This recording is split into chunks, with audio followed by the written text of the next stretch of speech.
everybody. Welcome to the party. We're so glad you're here, and we're glad to be here on this Sunday afternoon. I think it is for all of us now, so that's good. Welcome to our new show, PWN Presents Slaughter, a worldwide wrestling RPG game. I am Kate, and I'll be here as your creative, the game runner, as you would say. I have a few announcements before we get started.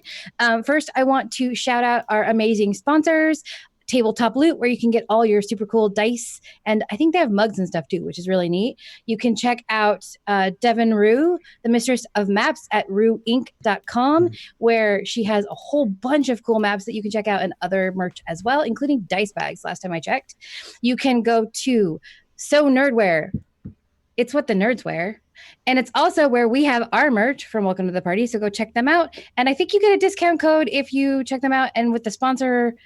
It's welcome. The code is welcome. Thank you. Welcome. I can never remember it off the top of my head. I always have to go look for it. It's in the chat too. Perf. Yeah. And then, of course, always we want to shout out Roll20, our amazing sponsor.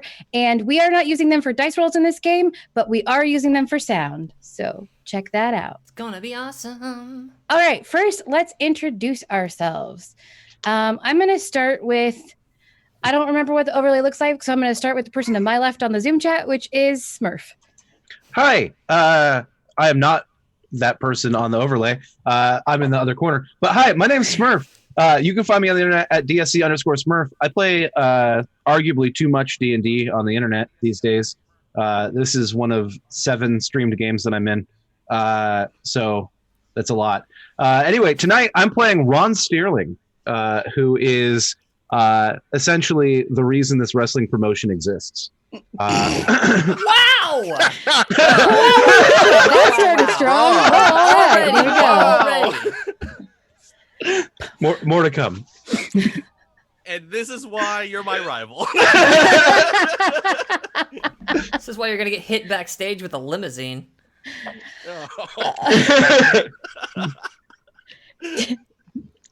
All right. Your discretion is advised.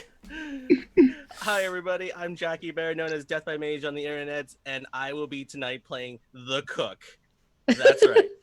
It's good. There's gonna be some grilling tonight.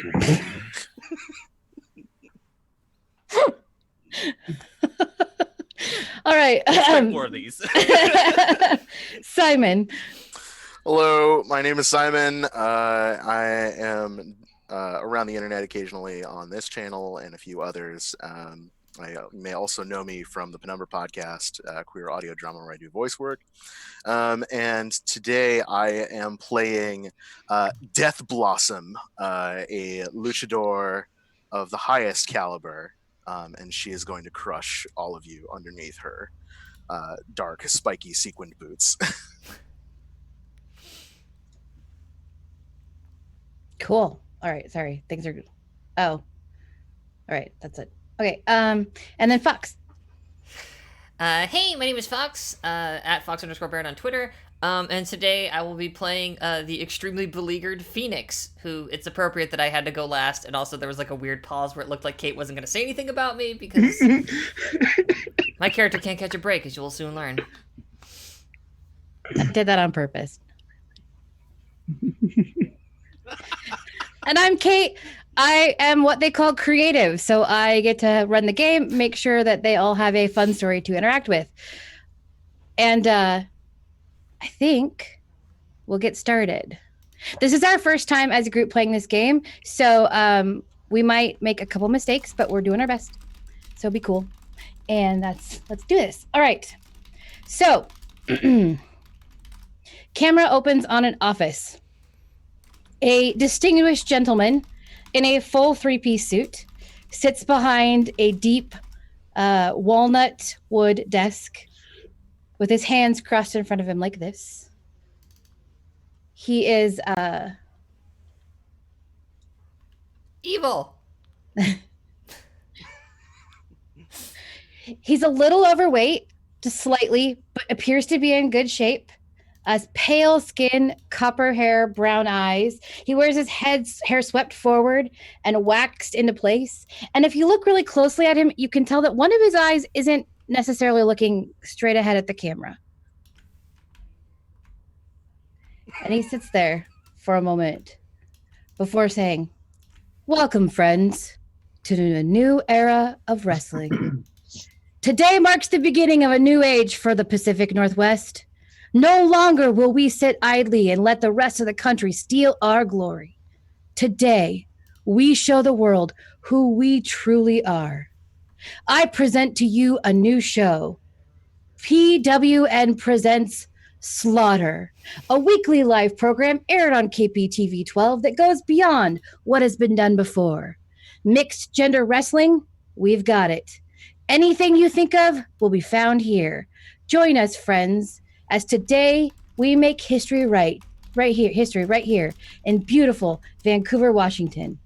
I, Alasdair McCormack III, owner and general manager of the Professional Wrestling Network, present to you Slaughter. And then you get a nice kind of like freeze frame out. I did that on purpose.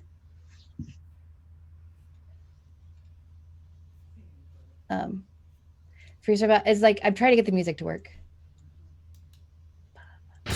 But it stopped. There it is. Okay, well, it stopped on mine. But so and then you get a freeze frame, and then it kind of slowly fades out, and we fade back in on the opening credits. It says PWN presents Slaughter in big letters, featuring Ron Steerling. What does your promo shot look like? He's definitely wearing sunglasses and a super shiny vest, and he's got his arms crossed, and he's like looking off in the distance at nothing in particular. And what does he look like overall? So he's very tanned, almost unnaturally so. He glistens almost all the time. He has a very clean-shaven face and long hair that's brown in color. His eyes are a steel blue. Yeah. Cool. Awesome. And then it comes up next with a big crossfade. It's really like, crossfaded, like whoosh, whoosh, the whole time. Iconic. And you see a 5'7" woman with dark skin, brown eyes, and fine pink black hair that tends to like be kind of like in a asymmetrical bob. So like this part is shaved and the rest of it's kind of long down to here. And she has a rounded jaw, a turned up nose, small ears, and narrow lips with green eyes. And she's wearing a full pink and purple bodysuit with leg warmers and a ponytail. And she's like going like this. And then you get the Cook. And the Cook's going to be coming out. He's going to have a oversized chef's jacket on his shoulders. He's not going to have it buttoned or anything. It's just hanging off of his shoulders. And he's just coming down menacingly. He has very cropped hair, natural tan pecs. And he's wearing shorts, and he has his signature boots that has a fork and a knife. Awesome. And did you describe what he looks like for everybody? Like you guys? He's gonna be about like 6 foot tall. He's gonna have like he's definitely you can assume that he's mixed, and that he has a very tannish skin, brown eyes, and like dark black hair that's been kind of very shortcut. Okay, cool, awesome.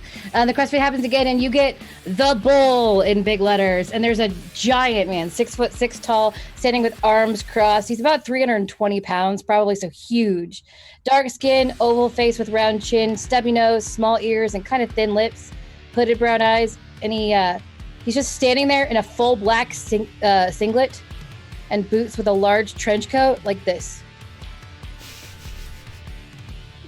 Angry face. And then it crosses out again, and it says Death Blossom. Okay, Death Blossom is about 5'6", Latina. She has black hair that is kind of tied out in a ponytail coming out from behind her luchador mask, which has sort of like skull and flower motif. and her main colors are black, green, and pink. She has like a tank situation with wraps that kind of go around her arms, like twisting like vines. Shorts, knee pads, tall boots with sort of a bit of a heel. And she comes into the ring from like smoke from behind her, kind of like greenish, eerie smoke. She is holding a skull in one hand, which has flowers in its eyes, and she like looks out at the camera like this, gets really intense with her expression, and then throws the skull on the ground and crushes it underneath her boot. The crossfade happens again, and then you get the big words Diesel, and you see a 6-foot-tall, large woman with dark skin. Her blue-gray hair is hip length and thick and worn in dreadlocks all the way down to her hips. Has a wide face, square jaw, broad nose, small ears, and angled lips, and she has brown, like slash, kind of like boring eyes that like peer into your soul as she just stands there like this. And she is wearing a full black and red bodysuit with flames down it. And she just stands there. Because she's an asshole. Hey! And then right after that is Phoenix. That's gimmick infringement, goddammit. Yeah. So, Phoenix is... God, how tall is she? Like, we'll say 5'10"-ish. Built like a wrestle lady. She's her colors are like all reds and yellows. Like she's got boots, big boots on, but like wrestle boots. They're flat heeled, and they've got like flames kind of reaching up the sides of them, like red shorts. And she's wearing like a red like halter top, but with it's like a big like yellow bird kind of emblazoned across the chest. Definitely not at all similar to a comic book hero. Her hair is it's a little past shoulder length, and she wears it loose, and it goes like from black at the roots to like yellowy blonde in the middle to red down at the tips. She's light-skinned, brown eyes, and as the camera comes up on her, she just kind of goes like, has her arms crossed and like does this like up to the sky motion, like sort of like a Y, like a... As if like a phoenix rising, perhaps, is sort of what she's trying to evoke there. That's good. I like it. And then you get, it crosses out and you get again, the surgeon as it passes across. And you see a 6'4" tall person, and they are in a full bodysuit with their arms and face painted in silver. And they have a full head covering mask. And they're wearing what seems to be like a ripped and torn up doctor's coat over this full-on bodysuit. And they're just being extra, standing on the edge of the ring, like the top of the ring. And they're just like standing there, like perched like this.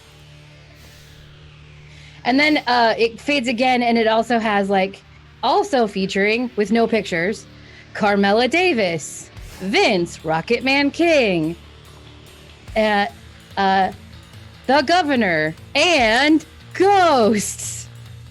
And then the music starts to fade out, and then we hit kind of quiet dark and open up on the locker room.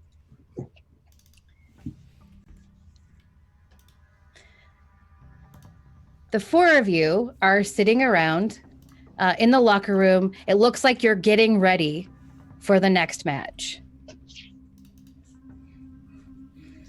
And it looks like there's a camera kind of like on the wall in some weird spot that is taping you, and you don't necessarily know it's there, but you kind of do. What do? Our locker rooms are co-ed? Yeah. Oh, wow. Everything in this is co-ed. Oh boy. Oh, jeez. Okay. But this is also aired in the middle of the day, so there's no nakedness. So you know not to like... Wait, yeah, hang on. This is also the 90s. Yeah. Oh, yeah, this also takes place in the 90s, so yeah.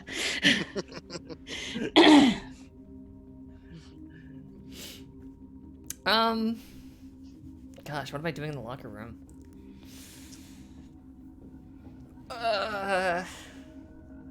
Oh, I know what the cook's gonna be doing. He's gonna be reading a cookbook. Reading a cookbook.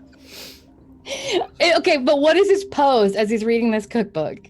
It's kind of like the thinking man, but with the book in front of. Oh, and you it's the thinking pose with the book in front of him on the other hand, free hand, and it's Julia Child's the art of Julia cooking. Child's book. Yes. That's so good. I'm probably just like standing in front of my locker, just like sort of trying to hype myself up a bunch, just like, okay, whew, big energy. Oh yeah, okay, whew, yeah, okay, whew, tonight's the night. Gonna do it. Okay. Like it. Just trying to convince herself that it's a lot of fun to go out and get your ass beat night after night.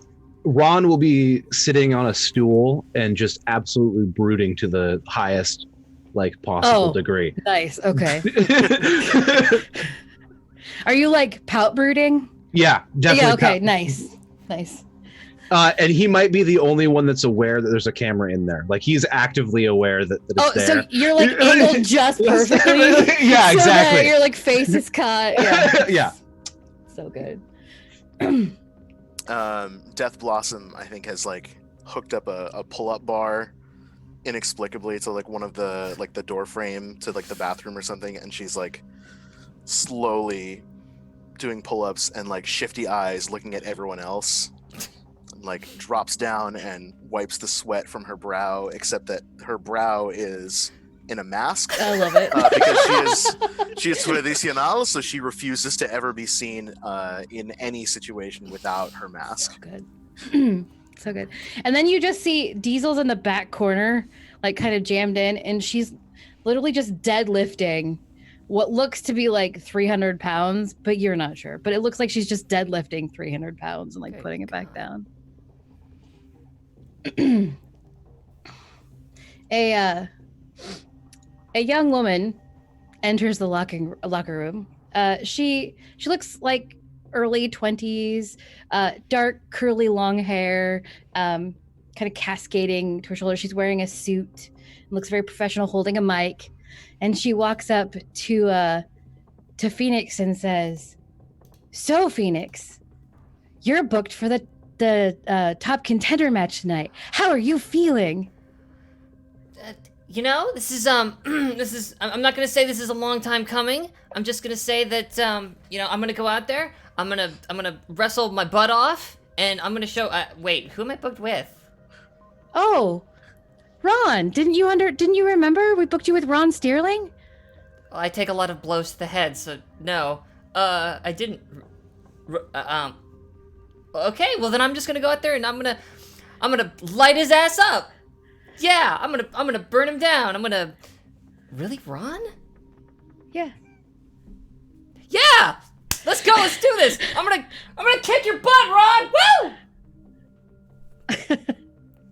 Oh god. And Ron, and then she says, "And Ron, do you have anything to say about this?" I would normally say this is a waste of my time, but the people here, they deserve a good show.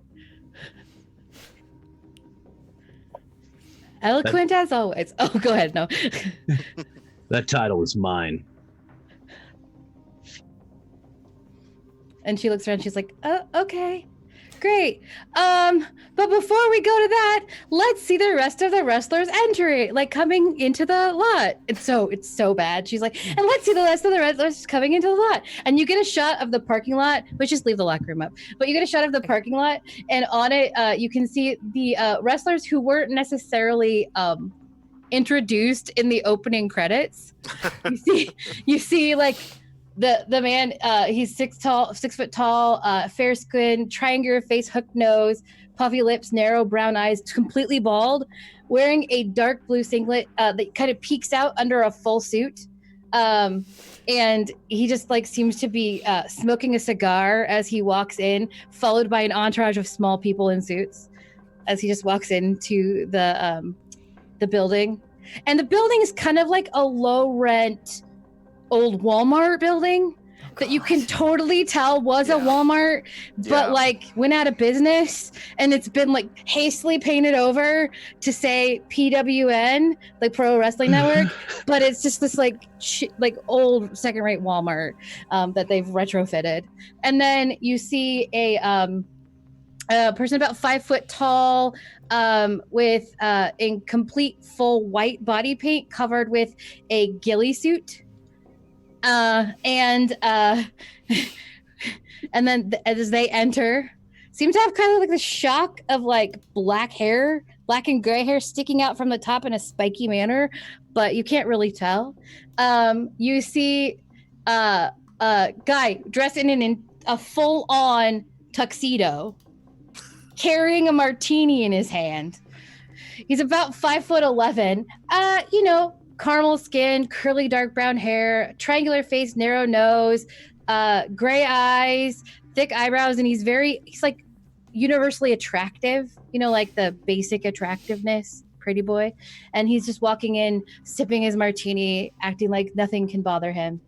And then you see this very what appears to be young, short, she's about 5'3" woman, olive skin, bright red hair, square face, small nose, pretty lush lips with blue eyes. She's wearing a green and brown Peter Pan style outfit, and she is just skipping into the spot. We're a mess. And then what? We're a glorious mess. Yep. And then you fade back in on the locker room, and the announcer, the interviewer, standing there going, "Okay, but first we are going to have the first match of the series, featuring the Cook. How do you feel about your upcoming match with Death Blossom?" I will crush that blossom as a rock crushes a flower. Great, perfect. Thanks you so much. And Death Blossom, do you have anything to say? She drops from the pull-up bar, like stretches a little bit, cracks her neck. I started wrestling with the Cook years ago. I know his moves, and I know there's one thing he's not expecting. The fury of the venom that runs through my veins. When I was younger, I wrestled with a snake. It bit me and filled my veins with poison. I was close to death, but then I claimed power over the poison inside of my body, and it rebirthed me in the form you see today. The Cook, you may have known me when I was a foolish girl, but now I am a woman with mastery of death itself, and you will know my fury. And you just, the woman just stands there like, and then it like crosses out like really quick, like and it comes up on the ring. Do we need to roll to cut promos for those? Oh yeah. I'm sorry. Yes. No, Are we cutting promos or working the audience?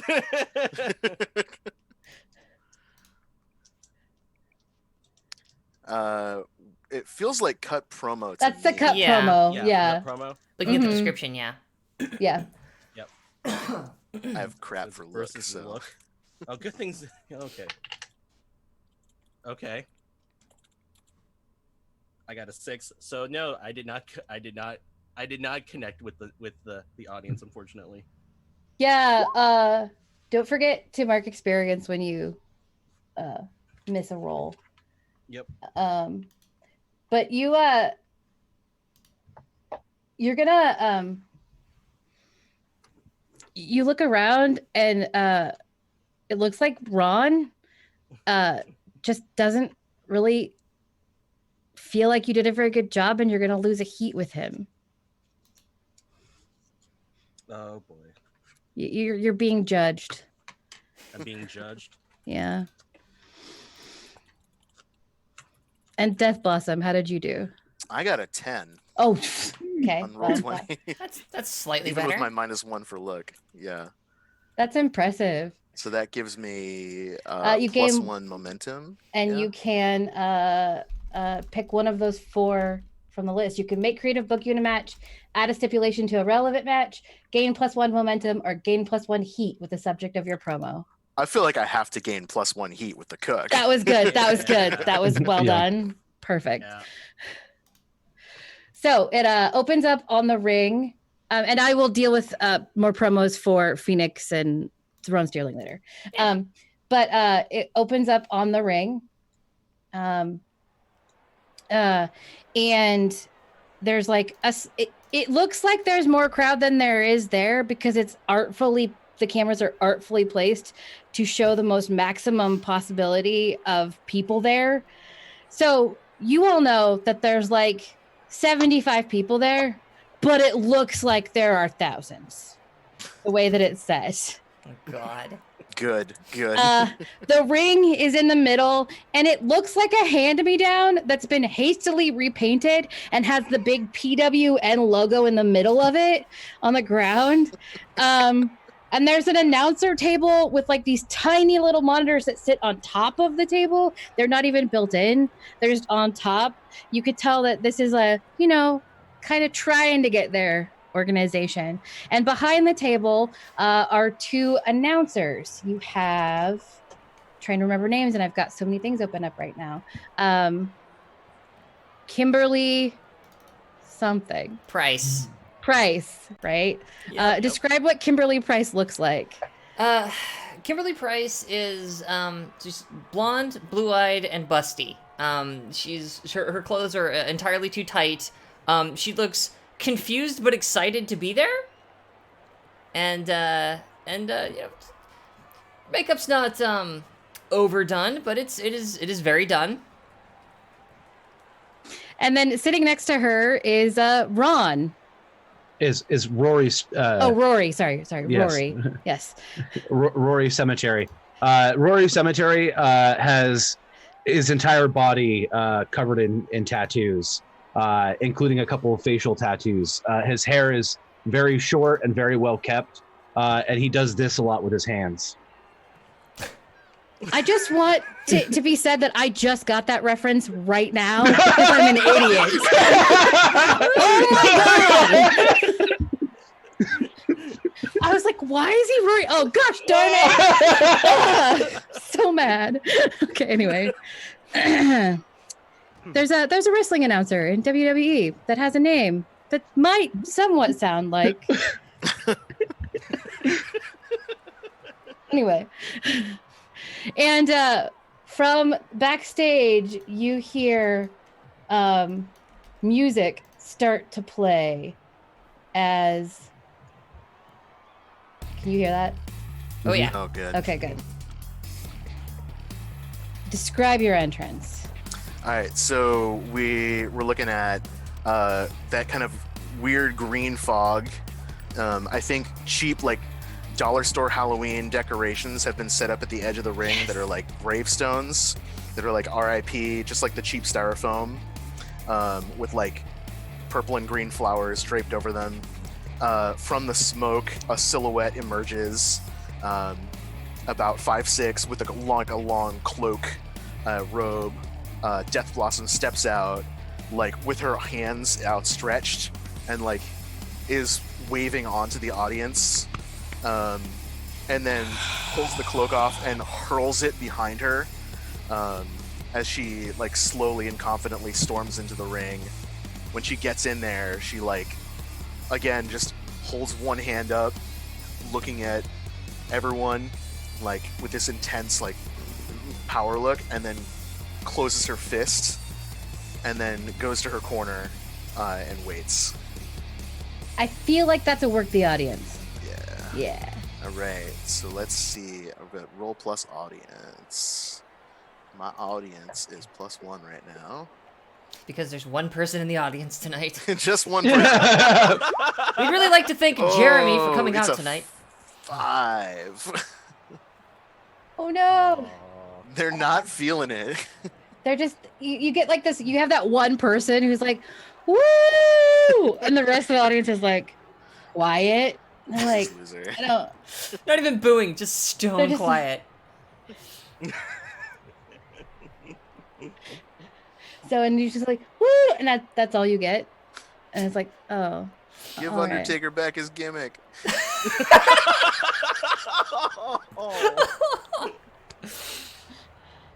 And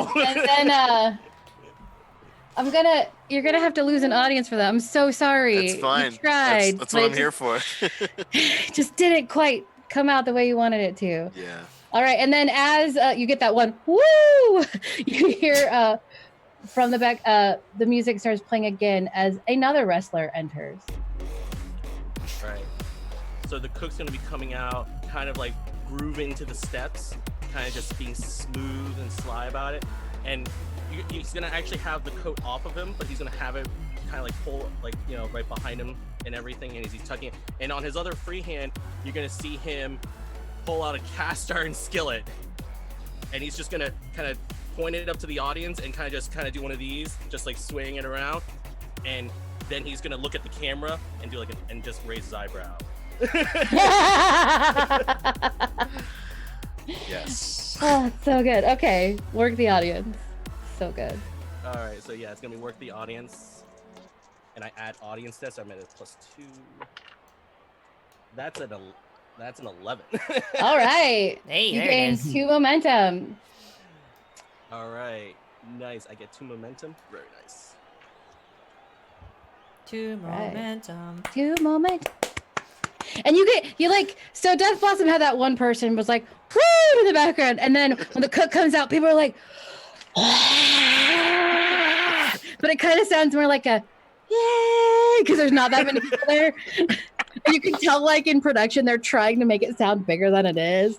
So it's like this, yay, like it's just been tweaked a tiny bit.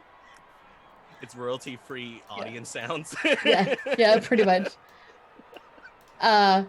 Kind of like what we've got playing right now. And then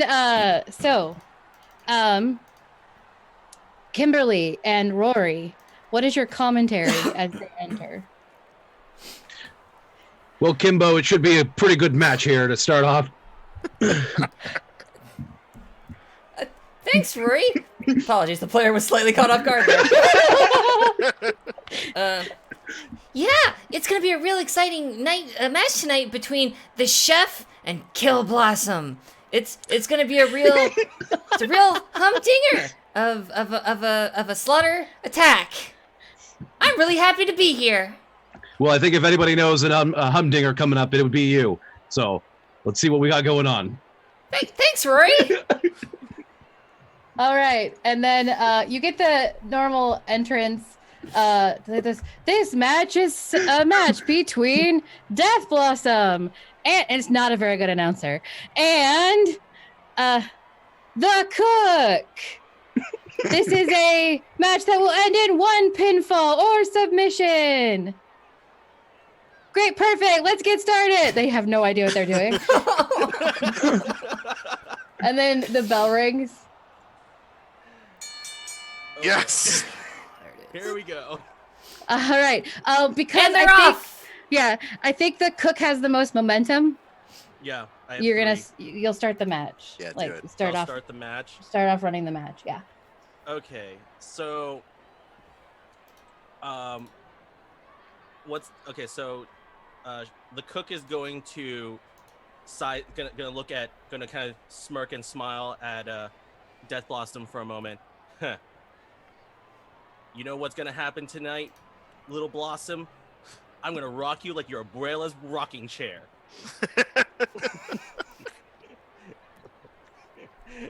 And he's gonna try to go for the midsection and grab and do like a quick lift. All right. So it's just a regular wrestling move, right? Okay. Yeah. So it's with heat. So I have right now, let's see, I have 1 heat with Death Blossom, right? Let me put hold on, I'm trying to figure out. I have it somewhere. I wrote it down. Just a sec. You have with Death Blossom. You have 2 heat, I think. Okay. Oh And no, then you have 1 heat with Death Blossom. Yeah, I have Yeah. 1 heat with Death Okay. Blossom. Okay. So I'm trying to just work it. So I'm just gonna roll for that for heat. So let's see. It's going to be an 8. Yeah. Describe what this looks like. So I'm gonna grab Death Blossom in the midsection, and I'm trying to basically do like almost. I'm trying to get myself ready for a power slam, and I'm gonna try to just like basically tilt her over and try to have her fall on her back with a quick flip. And then you can pick either whether you retain control and transition into the next sequence, or give your opponent control and gain +1 momentum. I'll give it to Death Blossom, because we just started. The cook likes to tenderize. And announcers, feel free to jump in whenever. Yeah, no, I was just kind of giving it a second while you guys sorted out rule stuff. Wow, the cook fast out of the gate with a big, powerful body slam. Woo! He's certainly stirring things up. Oh, because he's the cook. Oh, that's good, Rory. Thanks, Kimberly. Alright, so Death Blossom gets up. She like cracks her neck, and she says, "That the best you got? It's no wonder these people love you. Your insults are only enjoyable to those that barely have 2 brain cells to rub together." I'm invoking cheap heat. That's such a good one. Oh yeah, okay. For +1 momentum. Yeah, you get +1 momentum with your cheap heat. That was so good though. Yeah. And then she's gonna. I want to do to work with the cook. Okay. And roll some heat. So I think the sequence that she's trying to pull off is like she insults him, like the audience looks at him, and then comes in. She's a Rudo. In Lucha Libre, Rudos are like brawlers, which is interesting because I think the bad guys in American wrestling are usually the technical ones. So she comes in and she does like bam across the face with a punch, and then bam elbow up, gets it like slugs into him until he gets to the ropes, and then does like a running back to the opposite rope and then slam with an elbow drop Oh, nice. to the face. But like he has to like whoa, and then bam gets the elbow in the face. So that's with heat. Roll 2d6 plus 3. Unrecognized command. Oh, I forgot to put a space in there. That's a 7. All right, so it goes pretty according to plan. You pull off this maneuver. You're a baller. It's what you do. You get the cook up against the ropes. You bounce back and you hit with the elbow in the face. And I'm assuming the cook just goes down. Because it's an elbow drop, right? Yeah. And then, but it's not quite as smooth as things you've done before. So it hits mostly, but the cook isn't as rocked as someone would be if they were full on hit in the face. Not as rocked. You're welcome. And so you can retain control and transition, or give your opponent control and gain +1 momentum. I'm gonna retain control. Okay. And then stand up. She climbs up onto the rope. Oh, nice. And on the corner rope, and she. The rules say I can't try and work the audience again this session, so she's trying to like work the audience, like raises her hands again, and then closes her body in and goes for a massive elbow drop. Okay. Are you doing this as part of a showcase of your gimmick, or are you? I think what I would like to do is a technical wrestling ability. Okay, and I think execute a difficult, demanding, or dangerous maneuver. So yeah, that's roll plus work then. Yeah, I'm not sure if there's a better showcase move from the ropes, but high flying things I think in general are a little. Yeah. Death Blossom taking to the air again with a powerful body slam. Survey says 7. Yeah. So you miss a tiny bit, as you're just getting, you're not quite in right position. But what are you doing next? Yeah, I'm gonna give the cook back control and take plus Okay. 1 momentum. Okay. Ooh, you know it's gonna hurt to go down like that. So the cook's gonna just like crack his chin a little bit. Well, looks like I'm gonna have to break some eggs tonight. So Well, I think he's about to bring out the egg beater. They were allowed to have eggs? What are they gonna do with eggs? so You can't have eggs in the ring. close- That'll make a mess if you have eggs. Oh. So since we're so close to the rope, he's gonna grab the side of the rope and actually kind of like side lift himself and try to do a side kick to the face for Death Blossom. So that is actually a little bit of a high flyer move. So I'll probably say it's pretty it's probably work. Okay. So let's see how this turns out. I got a 9. Oh, nice. So you hit it. What does this look like when you hit the move? So when I hit Mostly, the not perfectly, but mostly. Right. So mostly, I will say what happens is instead of like supposedly like hitting for the temple, it kind of like hits the base of the neck instead. Oh. And how does Death Blossom react to this? Like, what does she do? She like takes the hit and like is visibly shaken, like a little more than I think people would be from that move. And there's like a moment where she like goes to like slap and then pulls her hand back, grabbing her collarbone, and then like kind of reels. Nice. And then what are you doing with this move? Are you gonna retain I will probably retain control for this moment. And then what I'm gonna do is since I see Death Blossom is kind of reeling a little bit, I'm gonna attempt my finishing move. Ooh. Okay. Because it's time to crack some eggs and make that omelet.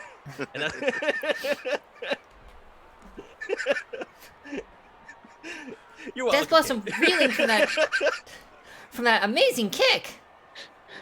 It was pretty amazing. That The kick. egg beater is one of the most powerful moves in all of PNW.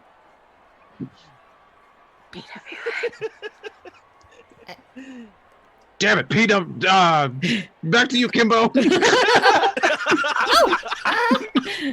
Yeah, you know, I've heard that the egg beater is the most powerful move in the PWW.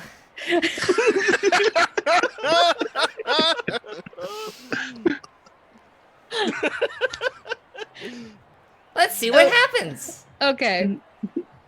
So what is your finishing move? What is the name of it, and what does it look like? So it's the name of the finishing move is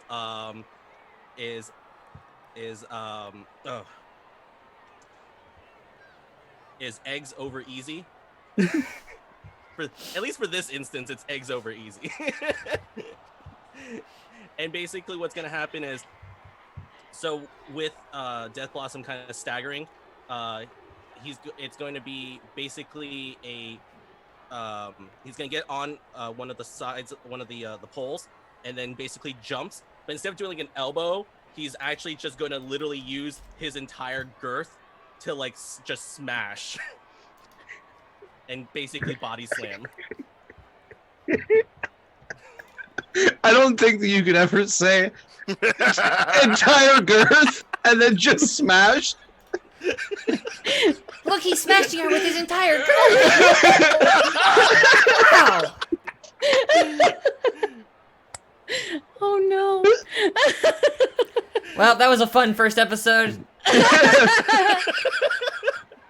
Turns out this is a one shot.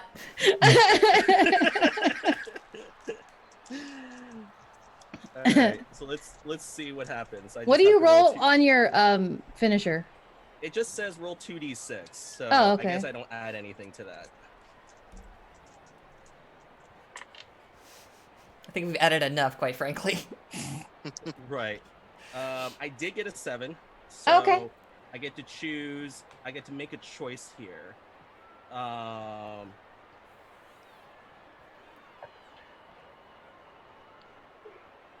gonna say for this one. So Death Blossom, you get to counter, and you have to resort to a roll up, and I gain 1 heat with you. Ooh. Nice.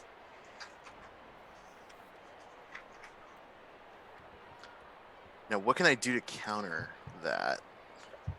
That's like an automatic thing. Like you can try to do a move to counter that if you want, but the counter is automatic. You don't have to roll for the counter. Okay. Well, I know what I can do, which would be fun. I want to work with you on this. As a Rudo, when I do something to save myself at the expense of another in the ring, or show disrespect for an authority figure or teammate, I can spend 2 momentum and either get 1 heat with my opponent, cause a legit injury, or win the match regardless of booking. So I feel like this could be a good time to spend some momentum and turn that move around on you. So you were doing this like big pile driver thing, like body slam, right? Yep. So you do the body slam. I'm going to spend the 2 momentum. I've done a 2. And you, I think, hit, but she grabs you as you're like trying to do the pin. So she's like flailing and then wraps her arms around you and flips you around and spins into an armbar and starts tugging and pulling it back. And I think the speed and the shock of it is like grabbing it. And I think also to show some disrespect, like the ref is like, well, wait a second, and she like bares her teeth and like bites at him. And then he starts doing the count, like, okay, hang on, 1, 2, 3, and it's a little faster than you would expect. Right. All right. What are you going to continue on? You now have control. So, what is Death Blossom doing now? What says I win the match regardless of booking? Yep. So am I? Does that mean that we end the match? I think so. Yeah, or you can continue working. It's up to you. You can continue working the match and end up winning, or you can win on a submission. Which I don't think a quick match is a bad idea, especially So I think I'm gonna just take the win. Okay. But also I'm gonna spend 2 momentum again to gain +1 heat with the cook. Oh, nice. Oh yeah. So I have to do something to or show disrespect for an authority figure or teammate. So she goes up to the ref, and after pinning the cook's like on the ground, like, my arm. And she like looks down, like puts her foot over on his back, like steps off, and then goes over to the ref, who has done like hold up, grabs the ref and like lifts him off the ring, and she barks in his face, "You never interrupt me like that again, and if you do, you will feel my poisonous wrath. You understand this? All of you will know. You do not ever step to me again." And throws him back against the ropes and then storms off. Kind of like, oh my goodness, she's gonna eat the ref. Death Blossom with an amazing reversal of eggs over easy into a submission hold and wins the match, and then calls out the ref. This is bizarre. Kate, you have to hit the bell noise again, or my I'm sorry, brain will I forgot to hit the die. bell noise. My brain will die. I'm doing so many things. Okay. Did it work? No, but oh well. There you go. That did. Oh, the match is over. Wait. Okay. That was very fast. Death Blossom works very fast in the ring, is what we've learned here today, folks. And we see just the cook, like, what is the cook doing? You've been pinned by submit. Yeah. You're just like. Well, first he gets up and he's gonna be shouting at like the imaginary medics that don't exist. because we don't have the budget to support actually like. There's like one person on the side with a first aid kit. Oh yeah, the small little first Yeah. aid kit's like. He just got it like Target. He's just got a T-shirt with the PWN logo. You got any anti-venom over here for the snake poison? And like they'll just come up to you with the first aid kit, like. It's like a high school intern. It's like, is the cook dead? Oh no! Somebody help that poor man! Oh, Rory, I think he's dead. He looks certainly like he's been tenderized. You could say he was overcooked. oh no. No, Kimberly's not capable of that amount of wint. Sorry, she couldn't. Fair. Oh man. How do you make your way out of the ring? The Death Blossom's music plays. Oh, here, I'll do it. I'll do the thing. Death Blossom's music plays as she exits, and she gets a little bit of the crowd like on her side with this whole thing. They're like a little bit, and then you still have that one person in the background like woo, like really loud. And then that guy at some point. And then there's just one dude, woo, in the back. And then the cook leaves in disgrace. Yes. Or does he? It's up to you how the cook leaves. The cook's gonna take his cast iron skillet. He's gonna have it tucked over his shoulder. He's gonna look. He's gonna as he's walking back towards the backstage. He's gonna turn over. He's gonna turn around to the audience and kind of just give like a little glint of a smile and another eyebrow raise. Nice. The camera fades out and fades back in on the locker room, and you see like the various wrestlers in the background getting ready, but Death Blossom is up front with that young woman in front again and say, so you said you were going to win and you did. How does it feel? I hope all of you understand never to doubt me when I make a promise to all of you. The power that I was given, you have seen how I can harness it and how I will use it to beat all of those who stand in front of me into submission. I will not rest until the title belt is mine. I don't sleep. I don't sleep. Oh my god. But like, sleeping is good for you. Don't you need to sleep? No, I do not, because the power that is inside me prevents the need for rest, for food.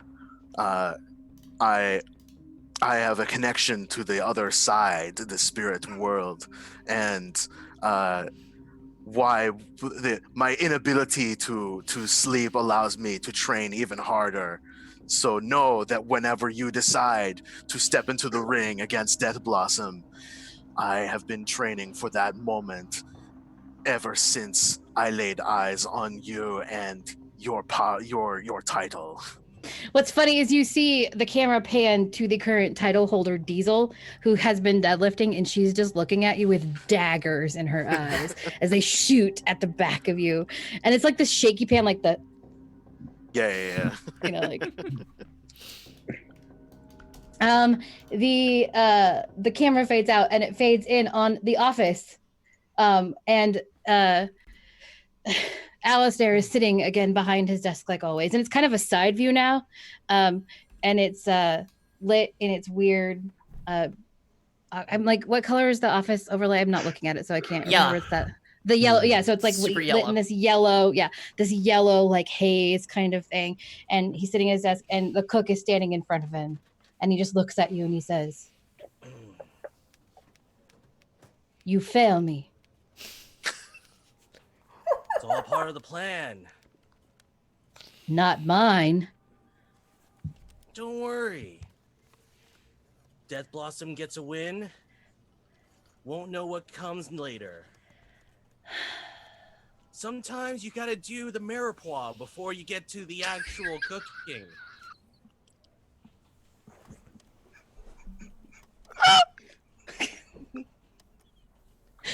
Now that you've broke the creative while they're trying to...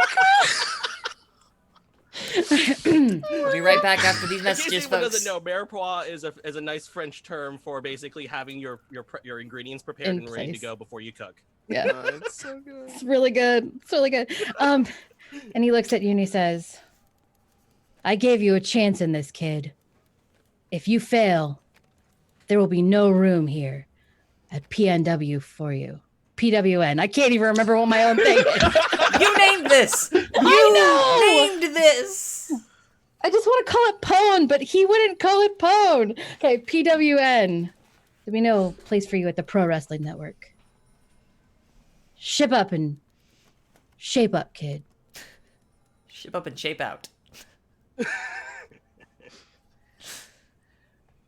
No problem. I got this. Don't you worry. And he goes, and if you win, this is for you. And he has like an envelope. And he opens it and you flip through it. It's like $500. Just like in an envelope. It's like, Could it be that like he puts the envelope on the desk and like slides it across the table and then opens the flap? yeah. Because it's not a briefcase, but he's like doing No, the best it's like, he can. yeah. It's the best. He just opens the flap. This is for you. All right. I think I got some fun things coming up for the next match then. Great. Glad we had this understanding. And then it fades out. Oh, go. No, you could say something. You could say something if you had something to say. And he like kind of looks at the camera with like with a raised eyebrow. Looks like we're gonna get some flambe coming around.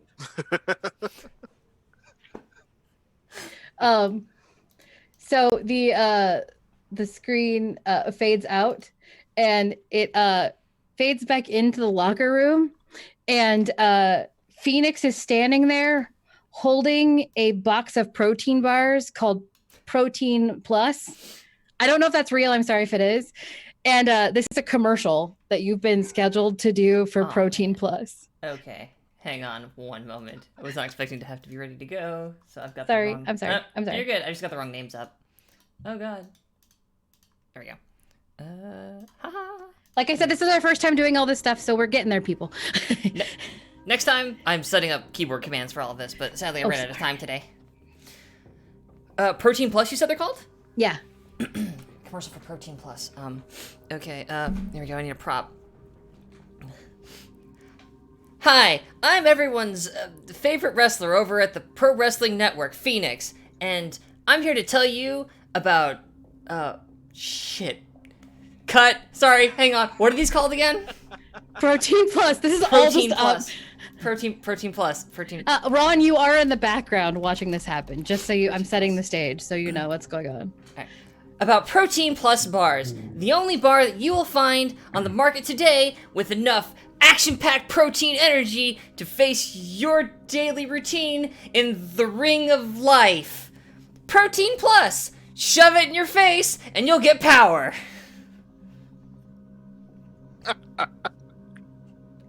And then there's like I'd that buy long, that in awkward principle. pause while you're just standing there like this, Is that good? Is that okay? and then it crosses out.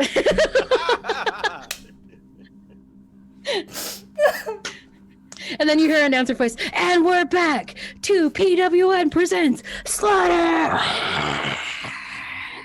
And then you see Ron in the weight room, and it's like, and here we meet, we come upon Ron Ron Steerling as he undergoes his daily workout.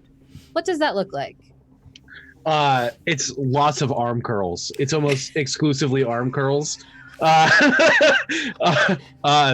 And he's always got this really intense look on his face. The weights that are on it are heavy, but there's also very subtly fake weights, like bigger ones, to make it look like he's lifting more weight than he is. Yes. And he's always shirtless whenever he's working out, regardless of what he's doing. Of course. Mhm.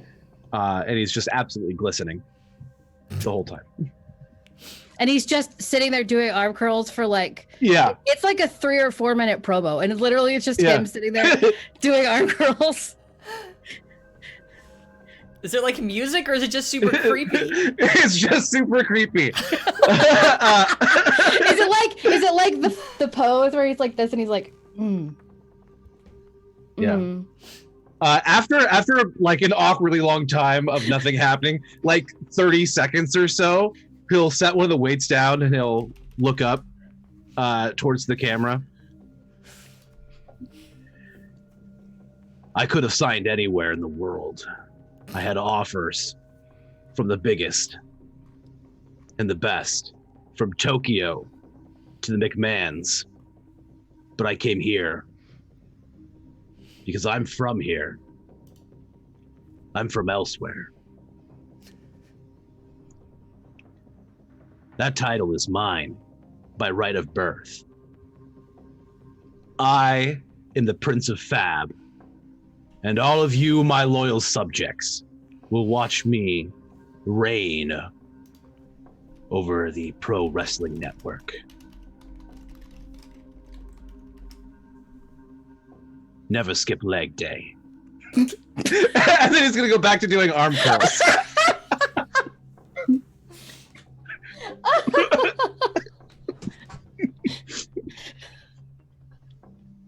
That's the best. The camera crosses out of the weight room and opens up on the locker room, and it is the first meeting of Death Blossom and the Cook after their match.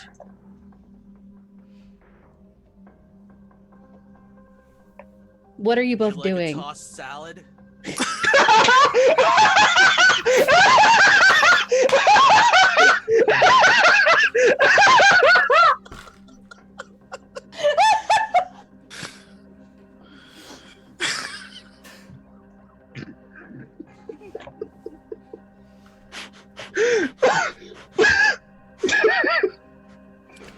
I don't know if I should put these back on.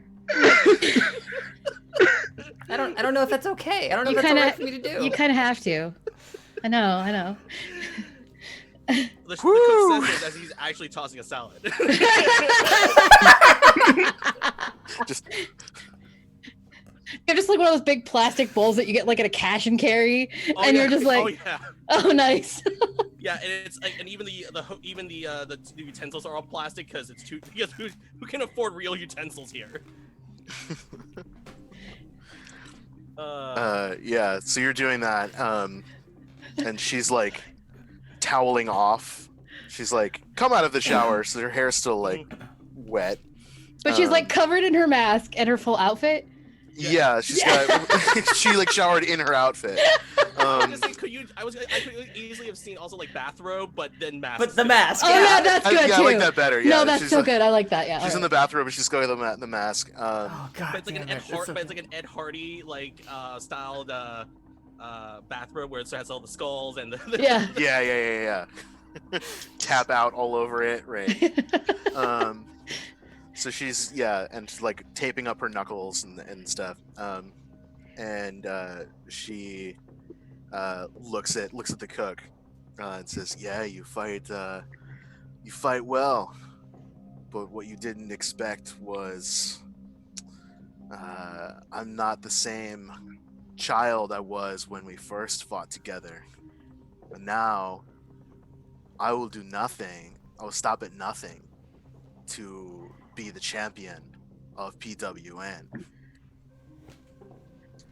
And she looks down at the salad and like picks up a piece of lettuce or something and like snaps it in half and is like chewing on it. It's like a slightly wilted piece of Yeah, lettuce. just a little bit of iceberg, like. It's a Cobb salad. Classy, yeah. With one egg. You can only afford Yeah. one egg. Yeah, we can only afford one egg. Yeah. Yeah. I see you've gotten better. A lot better. Well, It's like I always say to others, become the diamond of the rough. And then She's like nodding, God. like, yes, of course that means something.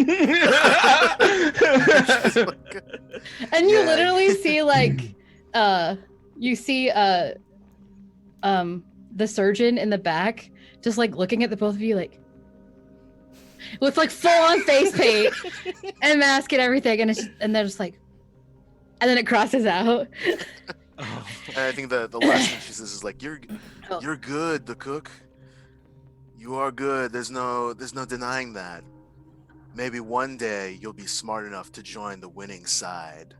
And she like slides a business card across the table that's just like the skull mask. Her that's like so good. motif. And she's like, call me sometime. And then she walks away. I like it. And then it fades out. And then you get a picture of Phoenix in the bathroom in front of the mirror, hyping herself up for her match. We have a camera in the bathroom? Wait a minute. No, this is the movable camera. It goes around. I know. He's horrible. He's not a complete perv. Yeah, no, she's just staring at herself in the mirror. She's kind of doing like I've got like both hands like staring in the mirror, like the faucet's running or whatever, just like, okay, I just gotta flatten my former tag team partner. It's no problem. Rise from the ashes. You know, it's like every defeat is just another step on the road to not being defeated every single time. Okay. Oh, geez. Oh, okay. Ron, kick Ron's ass. Kick Ron's ass. Kick Ron's ass. Kick Ron's ass. Kick Ron's ass. You're the only person in the bathroom, and in walks Diesel, and she looks at you. I'm gonna kick Ron's ass. That's good, because you'll be much easier to fight for the championship.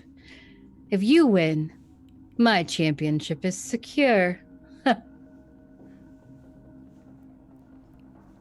Okay, so that's you think very highly of yourself, which I think is a little early, quite frankly. I haven't even had my match with Ron yet, and I think I think I could take you because I have the power of flame.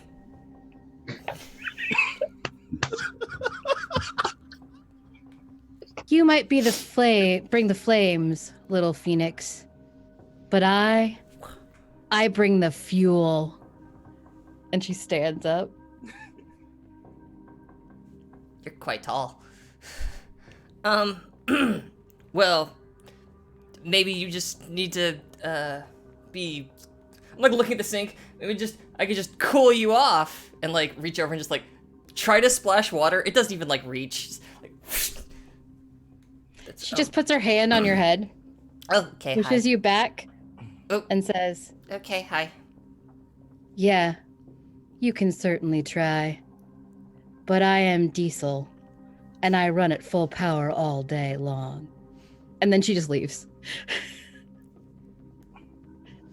Kick her ass! Kick her ass! Kick her ass! Kick her ass! And then it fades out, and you get an announcer saying, "And PNW presents Slaughter. We'll be back after a brief message from our sponsors." And we're gonna go to break. Real break. Real actual break. Actual break, so we can, go on our own break. Yeah, I forgot to get water, so. Yeah. So we thank you for joining us for this first part of our game. I want to do a shout out to our sponsors. They're awesome. Devin Rue, the Mistress of Mats, Tabletop Loot, and So Nerdware, but also a super special shout out to Roll20. They're an awesome place that you can run games on. I've run several on them themselves. Maps, rolling. I know that Simon's using it to roll for Death Blossom. Music turns out. Music is working pretty decent today, I think, so we're good there. Mm-hmm. So go check them out at roll20.com. Sign up if you haven't signed up yet. It's a great place to check out.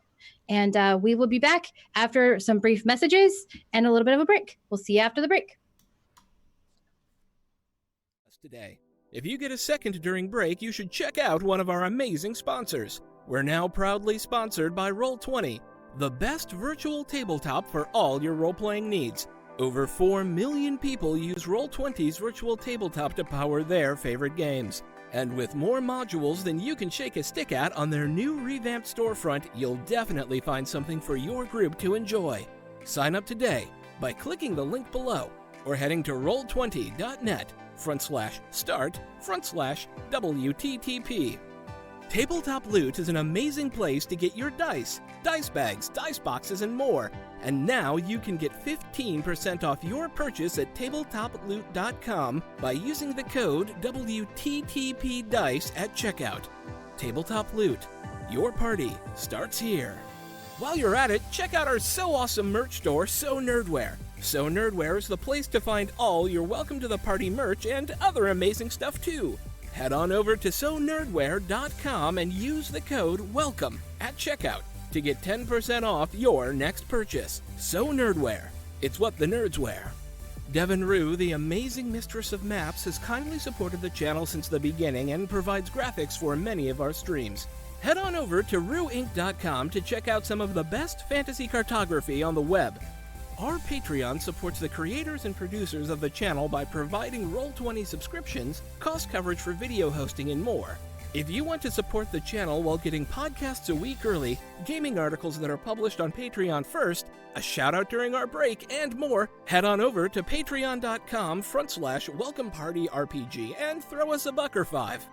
And last, but certainly not least, help out the party. Subs and bits not only support the stream, but also every 500 bits or a tier 1 sub gives a player or DM of your choice a reroll or system equivalent, and every 1000 bits or tier 2 sub gives a player or DM of your choice a crit or system equivalent. Thanks again for hanging out with us today. The game will be back in just a few minutes.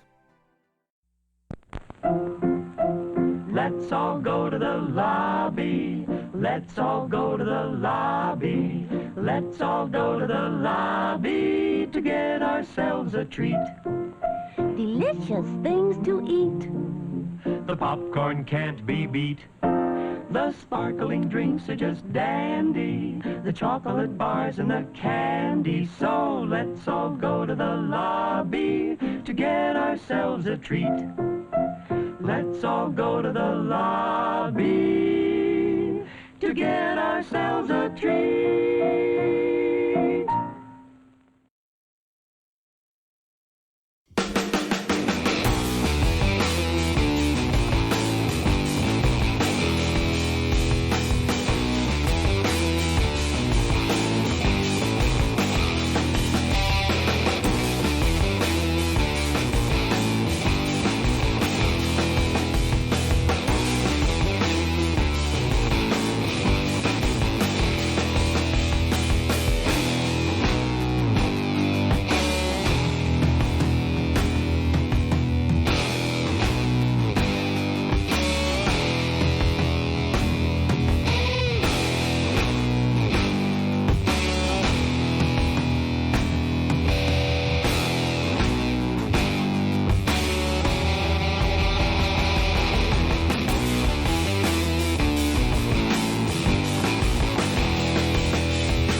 everybody, and welcome back to our Worldwide Wrestling RPG game. PWN presents Slaughter.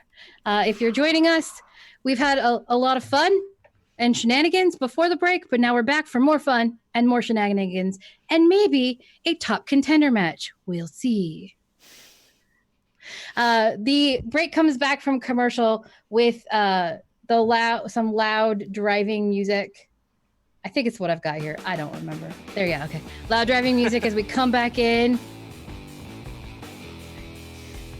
And it says PWN presents Slaughter Sundays 3 to 6 p.m. And you got like this kind of like bad audience noise behind it. You know. And then the music fades out and you get an open on a locker room. And there is a large hulking woman standing in the middle of it. For those of you who haven't met Diesel, she is a large woman with long hip-length gray and blue dreadlocks. And she is standing in the middle, like just one arming what looks like a washing machine, just holding it above her head like this.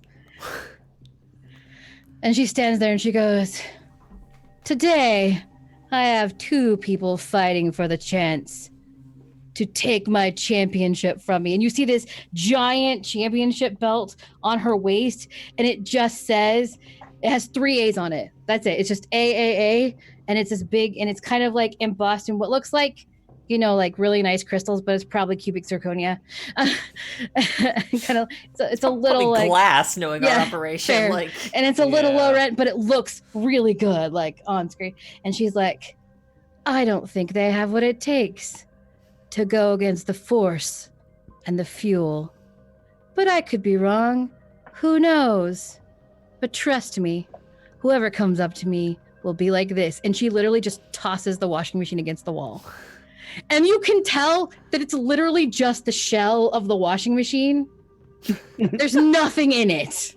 Okay. It's just the metal shell of a pretty cheap washing machine that probably got at like a U-Pick place or something like that. I mean, this, like, this used to be a Walmart. It probably was like left here. It's probably just left here in the corner. Fair. And then you hear And then Ron walks into frame, and she just stands there looking at you. Diesel? Steerling? Coming for that belt.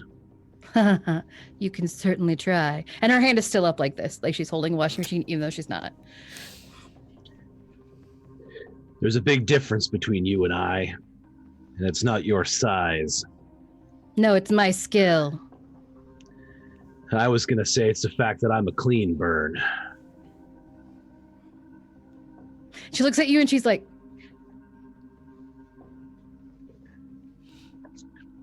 "Right."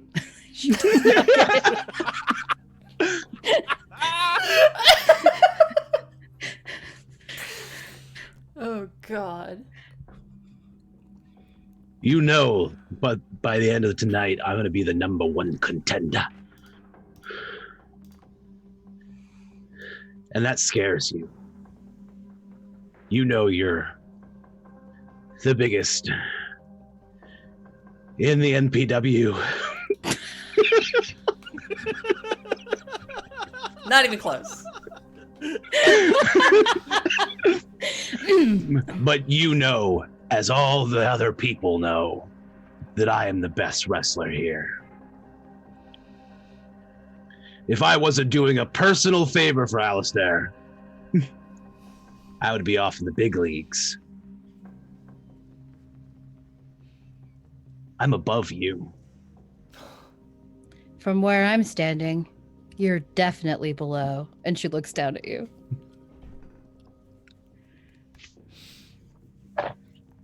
I know what you did to win that title. We all saw the low blow. You can't prove it. I won't stand for people that fight dirty. It's got to be clean. Well, maybe then you'll kneel. A prince only kneels before a king. And that is not you. No, I'm the goddess. And she just like slams against the locker and storms out.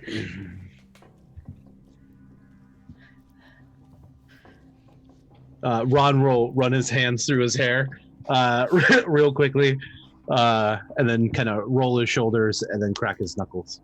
Nice. And walk off. It fades out, and the camera fades back in on, it looks like the cook and Death Blossom sitting at a table eating a salad as Phoenix watches. And it's aggressive eating of a You know, salad. yeah, it's like aggressively across from each other, aggressively eating salad. I'm just like pulling... everything's in the locker room, but there's like a break area of the locker room, which is like a really chintzy table and some chairs. I'm just pulling open the wrapper on one of those Protein Plus bars.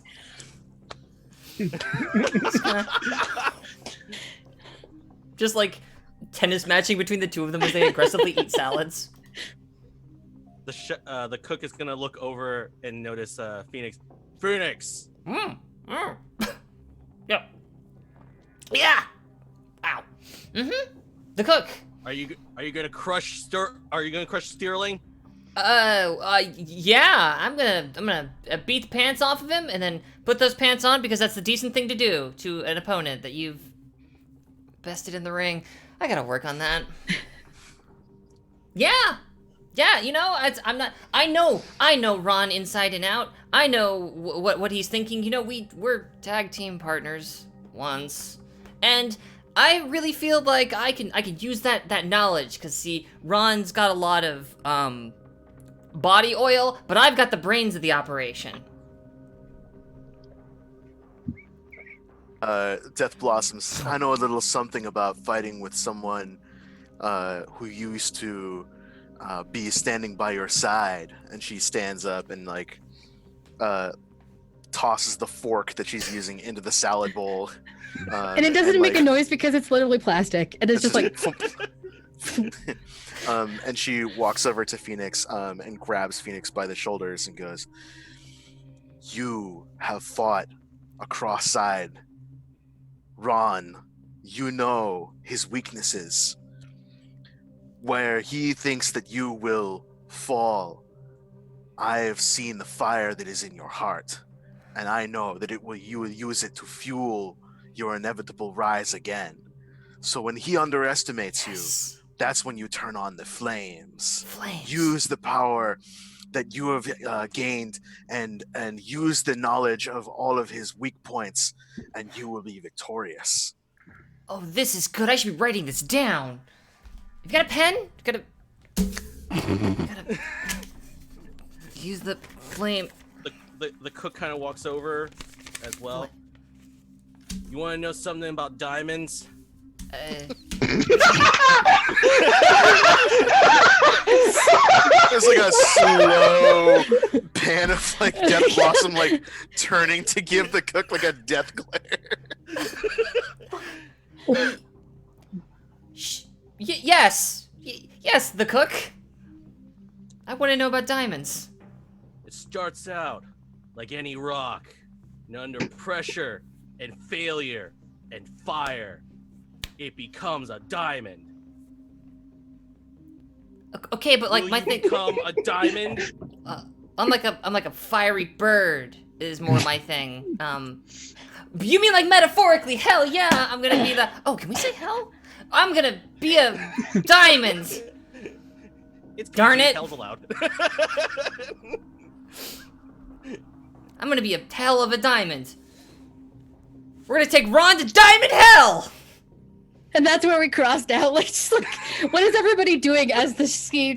Like, we've got Phoenix saying, like, I'm gonna take Ron to diamond hell. And what is Death Blossom doing at that moment? Like, crosses her arms and like shakes her head, but she's smiling and she's looking at Phoenix like, "Yeah, you got this." And what is the cook doing? He gives a really wide grin and again turns to the camera and winks at it. With the eyebrow raise again? Yeah, yeah. Okay, nice. I just want to make sure we got the eyebrow raise. There's always an eyebrow raise. Okay, I assumed, but I just wanted to make sure. Yep. The camera fades out, and it fades back in on the office. And Alistair is in his same spot, and it's that weird side angle again. As Alistair is sitting there with his hands crossed in front of him like this. So, Ron, I'm finally giving you your shot. I won't disappoint. I didn't think you would. I came here for a reason. The reason's that belt. You just gotta take out Phoenix.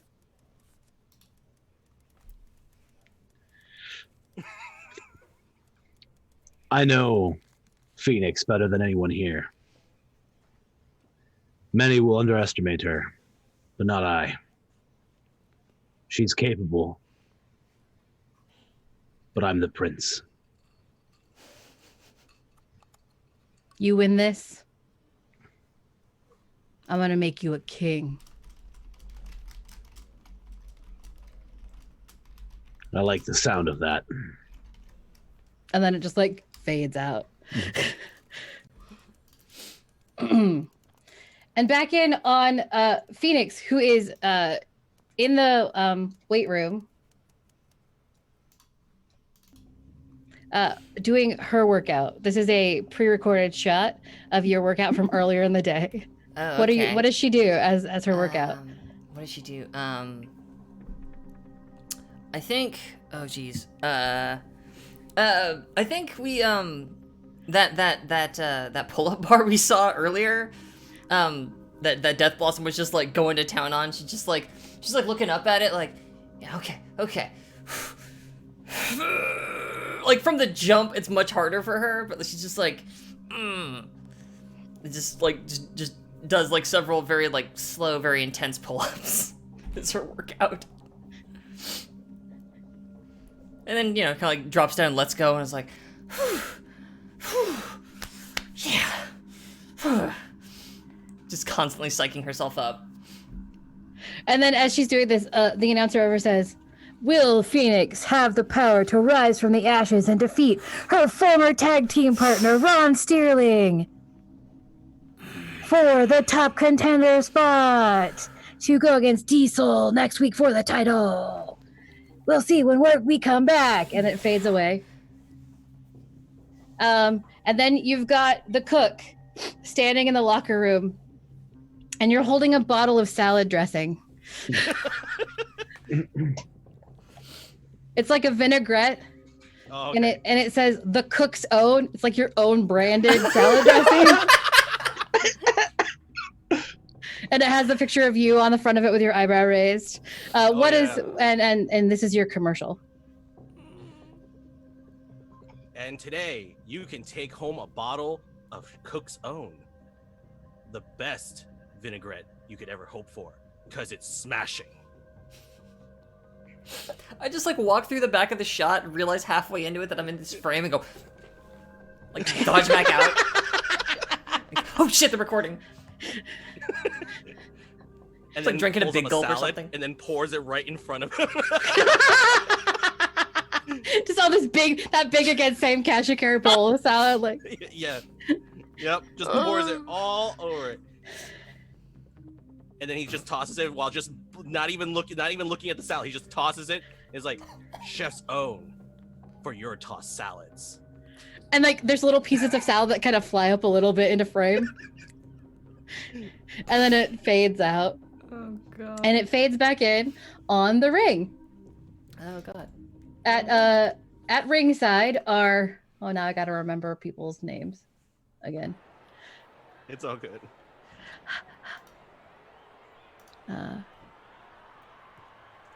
There it is. I have so many documents.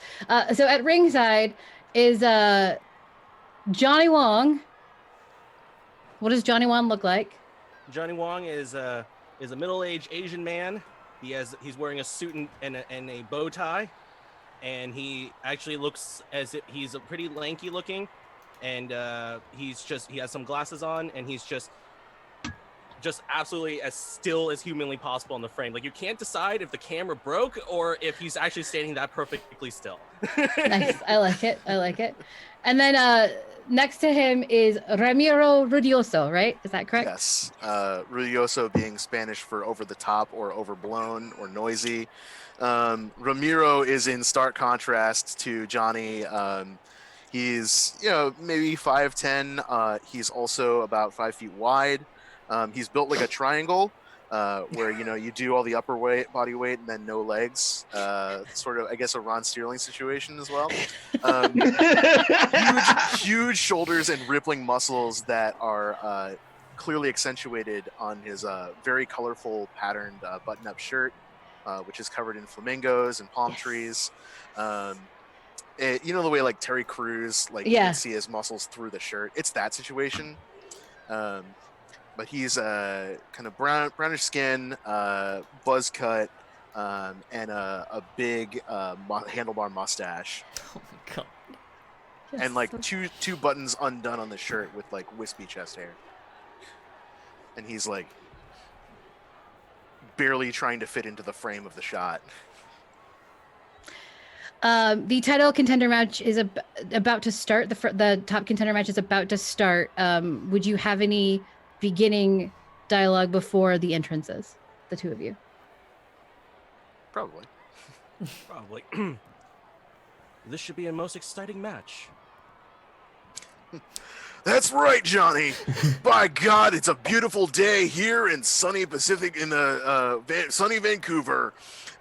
People here are chomping at the bit for a match of a lifetime, and I think we're going to see such an incredible chemistry here between Phoenix and Ron Sterling, former tag team partners, now on the other side of the ring. It's just an absolute bloodbath that we're about to tune in for here on Slaughter. Yes, and it will be quite fascinating to see who will prevail.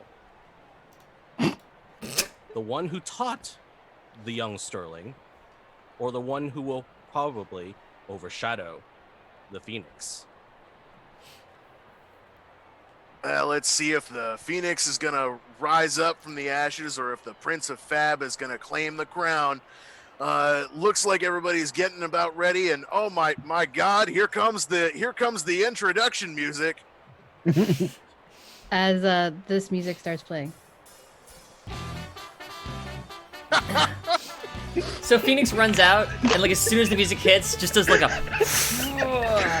and is like running down the ring to the steps at the edge of the ring, and she just kind of like bends down and just like leaps up onto the curtain and just like grabs the rope and just does like a,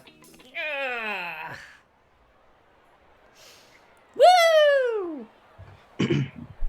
It's just like yelling to the crowd. Down the aisle. Here comes Phoenix. Always appreciated that never give up spirit. You can really see the way that she's clearly been training for this match, and no matter how badly she gets beaten down, she's not going to let that take over the mood of the day today. So I'm gonna. Go ahead, Ramiro. I'm sorry. That's correct, Ramiro. Phoenix has been in over 30 matches with a very impressive streak of 3 wins and 25 losses and several draws. Well, let's see if this loss can turn into a win, whether or not there's going to be a reversal of fortune here on the ring. Okay, make your work the audience roll for your entrance. Oh, okay. Everybody gets a work the audience. That's just like you're making an entrance. Sure. Work the audience is plus audience. Oh, awesome. That's 2d6 then for me. Come on. I rolled a 6. Roll the hot 6. Yeah, everybody! Woo! It's me! I'm gonna burn down the house tonight. Let's go. Crap. What city are we in again? Vancouver. Let's go, Vancouver! There's like actual silence. Crickets. Vancouver. So yeah, crickets. Nothing. That's Okay, yeah. Other And than I the just want royalty you- audience. I just want you to know that I have not forgotten this fail, and we'll bring it up later. Anyway, so I just Well, kind the of crowd's not feeling it, which is just a shame. But what can you expect from a contender who's had such a long string of bad luck?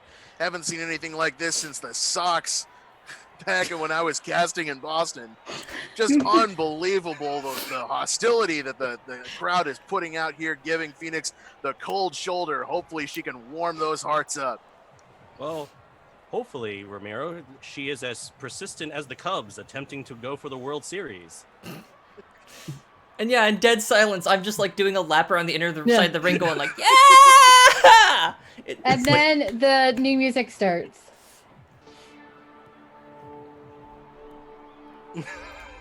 There's lots of smoke. Okay, but really, it's a cheap what is it? The dry ice machine. Yeah. Yeah, so it kind of billows from the bottom rather than. There are lights that are starting to flash, steadily getting faster and faster. And then finally, Ron Sterling is visible, and he's just standing with his arms up in the air on the stage. And he very slowly comes down from that pose and begins strutting down the ramp towards the ring. He will hop up onto the apron, get into the ring, and go up to one of the posts, and he'll just put his arms out wide, just basking in the glory of the crowd. The crowd seems to be into it. They seem to like him a bit. Make your roll.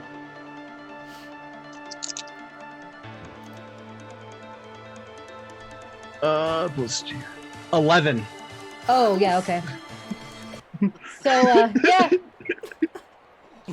Can't get a break. Man. The audience just erupts in this giant cheer that seems like it's too big for the size of audience that's actually there, as they just go wild. You gain 2 momentum, and yeah, the crowd goes.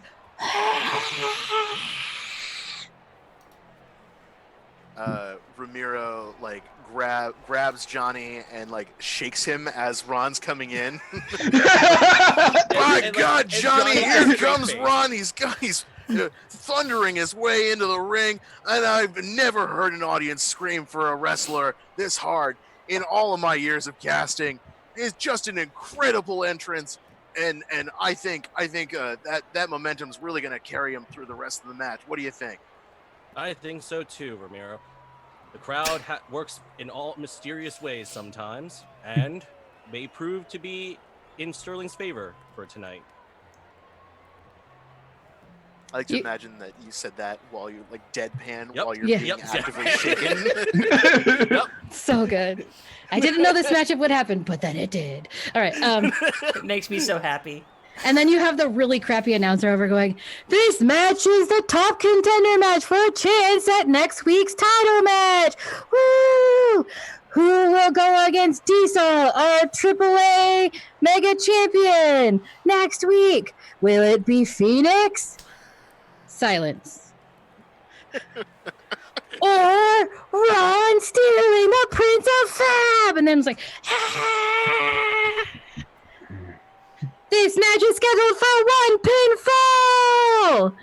And then it's like, let's get started. And then the bell rings. Well, with that, the gate is up, the bell is rung, and we are. The audience is clearly hungry for blood, so let's get ready for a slaughter. So Ron, Yep. you start with the control. Okay. Mhm. I'm going to start a traditional wrestling match with a feat of strength. So we're going Nice. to lock up. So yeah. Roll plus Power. plus power. Yeah. Okay.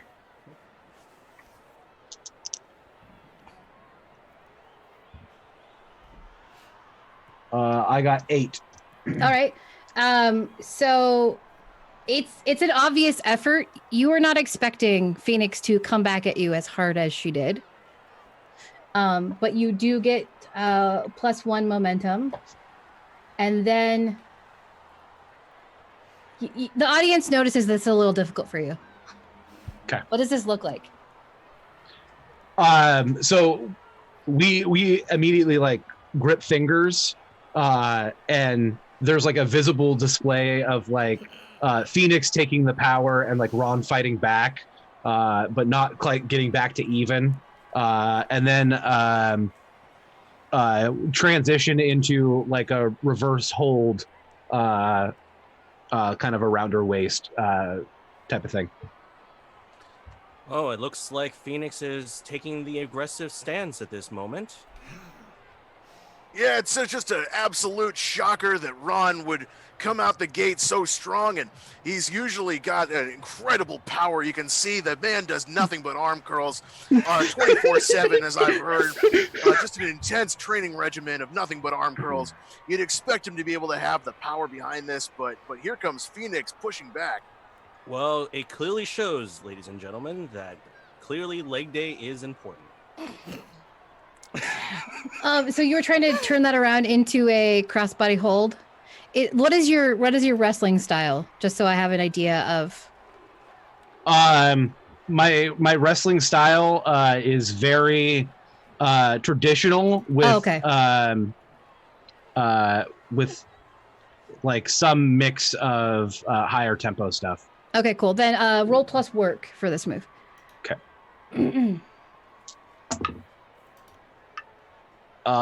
7. Okay, so you get it. You get it fairly locked in, although it's a little looser than you would expect. And you can either retain control and transition into the next sequence, or give your opponent control and gain +1 momentum.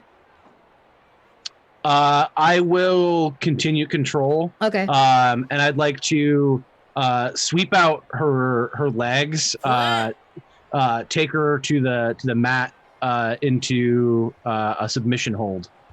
Okay. Oh, jeez. That'd probably be work again, I think. Yeah. Go ahead. And it looks like, Ramiro, that Sterling does not want to make this into a long match and wants to finish it quick. I got a 6. Yeah. So, Phoenix, you counter. How do you counter this? Let's see. So you're just trying to like kick my legs out from underneath me. Yeah. I think because you got me from like behind, right? Yeah. So like as like you're bringing your leg around, I just like pull both my feet up, and your like leg just kind of goes under like dead air, and then I just like bring them back down and push backwards, like so that I'm just like laying on top, just like boom on top of you. Okay. So you give one of your momentum to Phoenix. So Okay. you lose 1, Phoenix gains 1, and Neat. Phoenix is now in control of the match. Ron comes in with the dust mopper and tries to channel his inner Daniel-san, but just like Cobra Kai, here comes Phoenix flipping it around and into a reverse fall. My God! It is quite impressive. And yeah, I like roll off of Ron and just kind of like like up in the air, like the hands like woo. You get a little bit of like a little bit. I look down at Ron and just kind of like shake my head and it's like I've seen that one before. And I just want to elbow drop this fool. Okay. So That's a plus work, I think. okay.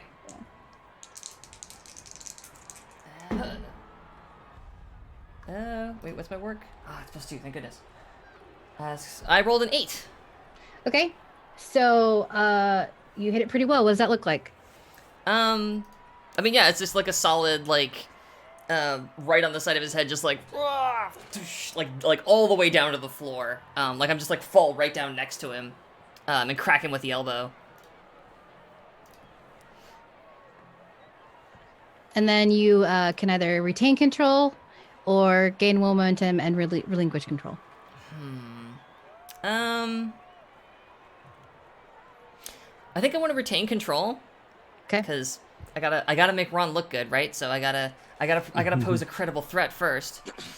So like I kind of after I hit him, like I roll back up again and like yeah, you know, I'm kind of strutting around the ring a little. Like I do kind of like a little walk like around him to like the other side. Like, haha, yeah, that's right. Hell hath no fury, buddy. And I reach down and, like, grab his wrist and, like, kind of pull him back up to his feet. Which I, like, turn into an Irish whip to, like, swing him into the ropes. And then, you know, as he's, like bounces back off of them and he comes running at me, it's just, like, you know, it's like I don't even move at him. I'm just, like, stand there with ready for the clothesline as he's coming in. And try to hit him with that. Nice. Plus work. Okay.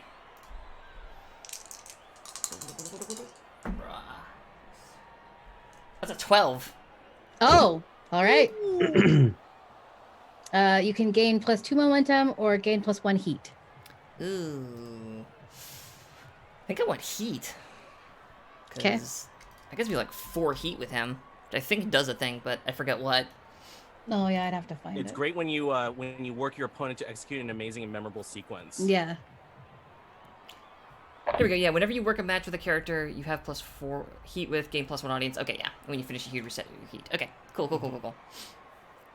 My God, Johnny, did you see that incredible reversal? The whip and across into the clothesline. God, it's gotta hurt. What do you think? I agree, Romero. And it looks like if Ron is not careful, he could actually lose this match. And the audience is cheering a little bit louder for Phoenix now. They're like, "Woo!" And like as soon as he I hit him with a clothesline, he like just crumbles to the ground again. I just kind of like lean down next to him. It's like, yeah, that's right. Where's your crown now, Prince? Huh? Where's your crown now? Are you working the? What are you working the audience or trying to do it? I know there's a move in here for that. Oh, actually, that's the thing. Yeah, I can't. Call it cheap heat, maybe. Cheap heat, yeah. That's I gotta.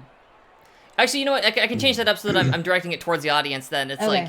like, yeah, like rather than that, like I like run over to the ropes and it's like, yeah, there's your prince now, huh? No good. Yeah. He's no good at slaying monsters like a phoenix. That's huh? good. Okay, that was good. That was good. I like it. I love how Smurf is just like the whole time. All right. And then yeah, like I'm gonna run over and try and put him in that same submission hold. Like I'm gonna like grab his arm and like I guess just do an arm bar. Okay, cool. Just roll plus work then. Roll plus work. The classic armbar. It's a tried and true favorite. And you know, whenever you're just trying to go for a solid submission, there's nothing better than the classics. I rolled an 11. That's very true. Oh my shit. I have a +2 I've won work many and I'm matches rolling my hot. time. Whew. So, are you taking momentum or heat? I'm definitely taking 2 momentum this time. Okay. Which puts me at 3 momentum. What does this look like? This and how does Sterling react? How is Sterling reacting right now? He's selling everything that's happening. Okay, perfect. I Yeah. like it. Yeah, in that case, then I drop down off the ropes and I just like slide over and like grab his arm and I'm just like, rah! Wasn't expecting to have this much. It's incredible that Phoenix had taught Ron everything he knows, and Ron went off to go off and become the Prince of Fab, but it looks like the student is no longer the master as Phoenix is driving him to school in the car of pain. Yes, it is quite depressing. I can only imagine the profit margins for the Prince of Fab merchandise going down. And behind you is like this Prince of Fab t-shirt. $25. Buy your merch today. This big sign. The camera just like awkwardly like turns over to it. Yeah. It's definitely an overpriced $40 t-shirt though. Yeah. Oh yeah. The t-shirt costs like $2 to make. Let's be real. Yeah. Yeah, and so like satisfied that I've like inflicted enough pain, like I just kind of full of myself. I just sort of like roll off of him and I'm just kind of like, just strutting around. It's yeah, that's right. I'm actually pretty good. And Ron like starts to get back up again, and it's just like, oh, I don't think so. And like as he's like kind of getting back to his feet, and I'm just like, just hit him with a chop, and he's just like, what? Okay, fine, I'll chop you back. We just like exchange chops for a second, like. Okay. You know, stuff you do at the beginning of the match, but now we're doing it in Yeah. the middle, because... Yeah, I like it. So yeah. Is that still... Oh, that's still a roll plus work, yeah. Okay.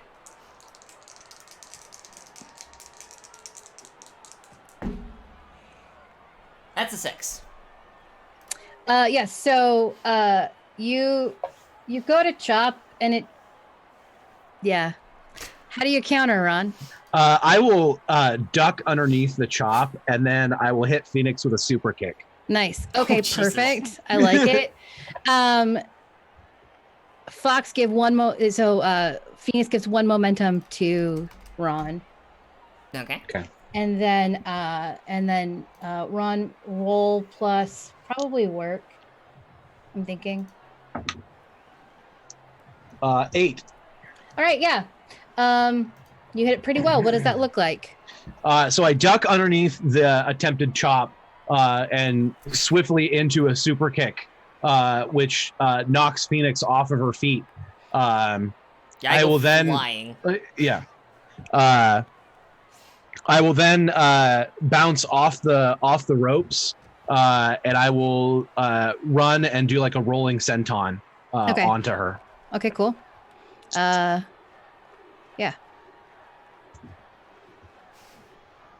So I got a 7. Okay, it again hits pretty well. What? Do every announcer can do like a Yeah. You like push someone one Yeah. level up? Yes, you can do that. I think Put it's really whatever. cool if that succeeds. So I want to push that up to a 10+. Nice. Okay. So I can do Oh, that no. you can do that for each wrestler once per. One time. Yeah. Oh, cool. Yep. Yeah. It's a good. I love that. I forgot to bring that up, and I should have. I'm sorry. So yes. So that's a success. Yeah. So you hit it. Great. You gain 2 momentum or 1 heat. I will take the momentum. Okay. And so what does this look like? So runs into like a back, it's gonna be a front flip that lands on top of her. I'll bounce back up to my feet, and then I'll go back on the offensive and put her in like a reverse armbar.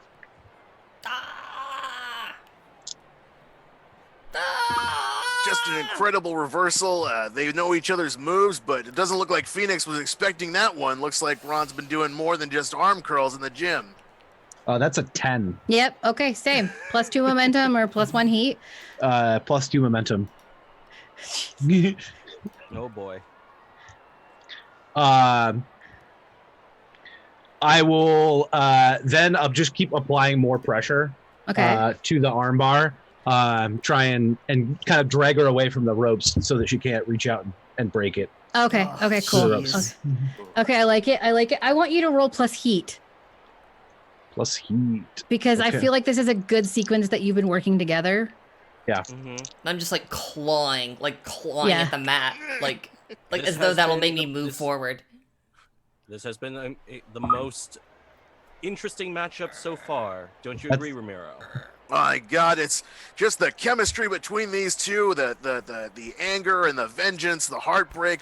It's all there, and Phoenix is just desperately clawing, trying to dig her way out of this grave, and let's see if she can pull out.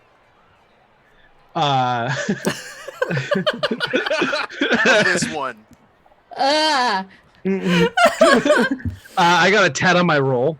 Okay. And your heat's Jesus. okay. Yeah. So yeah. I think this is a good way to end the match then, because since I don't think there's anything else we can do going forward. So yeah, I want to transition into one of my finishing moves. Oh, okay. All right. Which is the Versace clutch. I'll roll.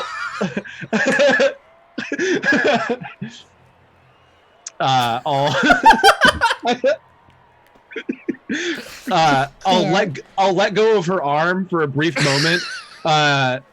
She'll think that she's free, but by then I've already rolled back into a leg bar, and I'm like hyperextending her knee at this point. And I think that's a good point where she taps out. yeah. And yeah, I'm just like screeching in pain and just like start slamming the mat. So here's the thing. So I have the move Do the Job, which is you're always booked to lose your matches. It specifies though when your opponent pins you for the win, blah blah blah blah blah blah blah blah. Do we also want that to trigger on submissions? I think so. Okay. Then, when your opponent pins you to the ring, roll 2d6. I rolled a hot 4. Even with my momentum, I can't get that up. So, I will push over so that you go from a botch to a 7 and 9. Okay, fantastic. In that case, here we go. On a 7 and 9, you do okay. Gain +1 momentum or +1 heat with them, your choice. Etc. etc. All right, so yeah, I can't gain more heat with them, I suppose. But I make it. I really sell the ever-loving crap out of it. Because I think he tops out at +4. I could be wrong. I think so. I'd have to go check. I think that's. I think that tops out at +4. Or wait, does momentum maintain throughout a session, or does it clear at the end of a match? It occurs to me. It clears at the end of a session. Oh, okay. Session, not match. Yeah. Oh, okay. Cool. So what did I gain from that momentum-wise? I'll take the extra momentum then from. You didn't gain momentum. Okay. Cool. Yeah. Yeah, I do because like I sell it super well of just like, oh god, like very dramatically, like shaking the ring of slamming it so hard. Curiously, with the arm that you had already been beating the crap out of, but whatever. It's fine now. As Phoenix taps out. The bell. Oh right, I forgot. I always forget the freaking bell. I'm sorry. I'm the worst. There we go. Got it. After the bell rings, Ron will release the hold, stand up for a brief second, soak in the crowd, and then will help Phoenix up to her feet, and then go for a handshake. I admire that sportsmanship. Yeah, in spite of everything from such an incredible reversal and finally closing it out, even after all they've been through, that Ron is still able to be the bigger man and not relish in victory like some of the more uncouth members of the PWN. Just a stand-up guy, and even honorable in defeat. There's Phoenix taking the hand. Yeah, and I stare at it fiercely. It's like a half second where it's just like, you fucking kidding me? But she takes it and stands up and like is holding her shoulder as she shakes his hand. It might not be today and it might not be tomorrow, but sooner or later that string of bad luck's gotta end. But for now, the Prince of Fab reigns supreme and maintains that royal title. Indeed, and it seems that for this match, this Phoenix been cooked. You been hanging out with the cook lately, Johnny? Ron's music starts playing.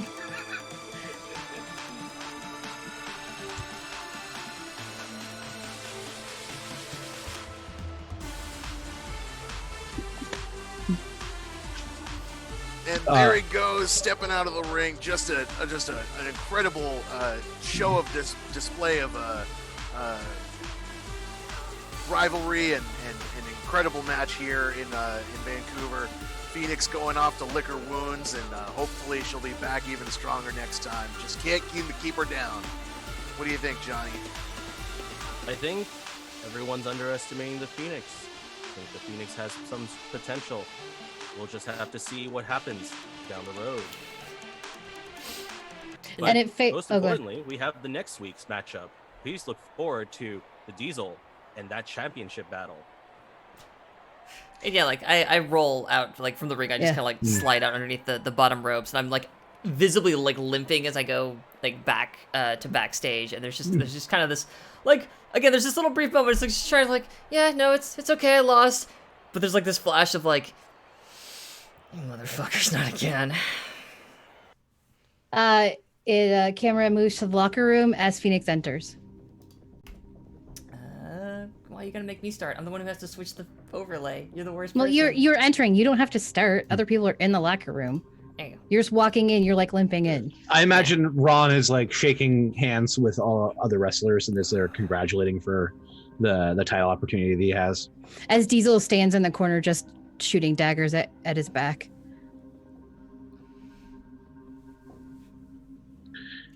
Ron will walk over to Diesel.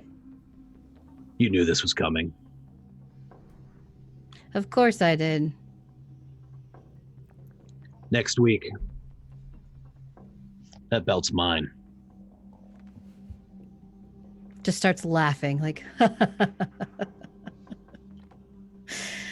oh, honey, you have no idea what you're dealing with. Oh, I know.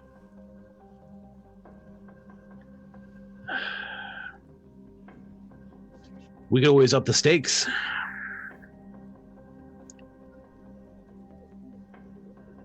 I'm listening.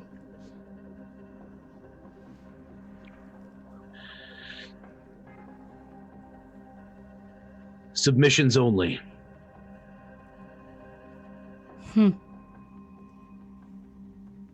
You're going down, Steerling.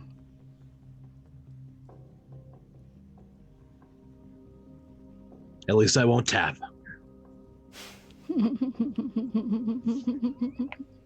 And she just stands there laughing.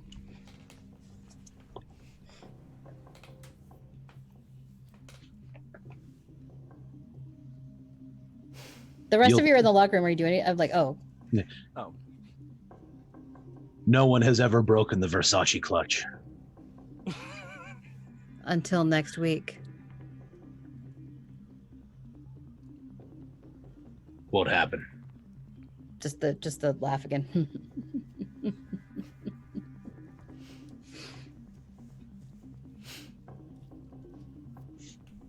I think like I kind of like I limp in and I plop down on one of the little benches and like I'm opening up the locker and like pulling out like icy hot or something and I'm just like working it into my shoulder and in my arm and it's just like Versace clutch. I can't believe it. Taught him that move. I see how it is. I think you close the locker.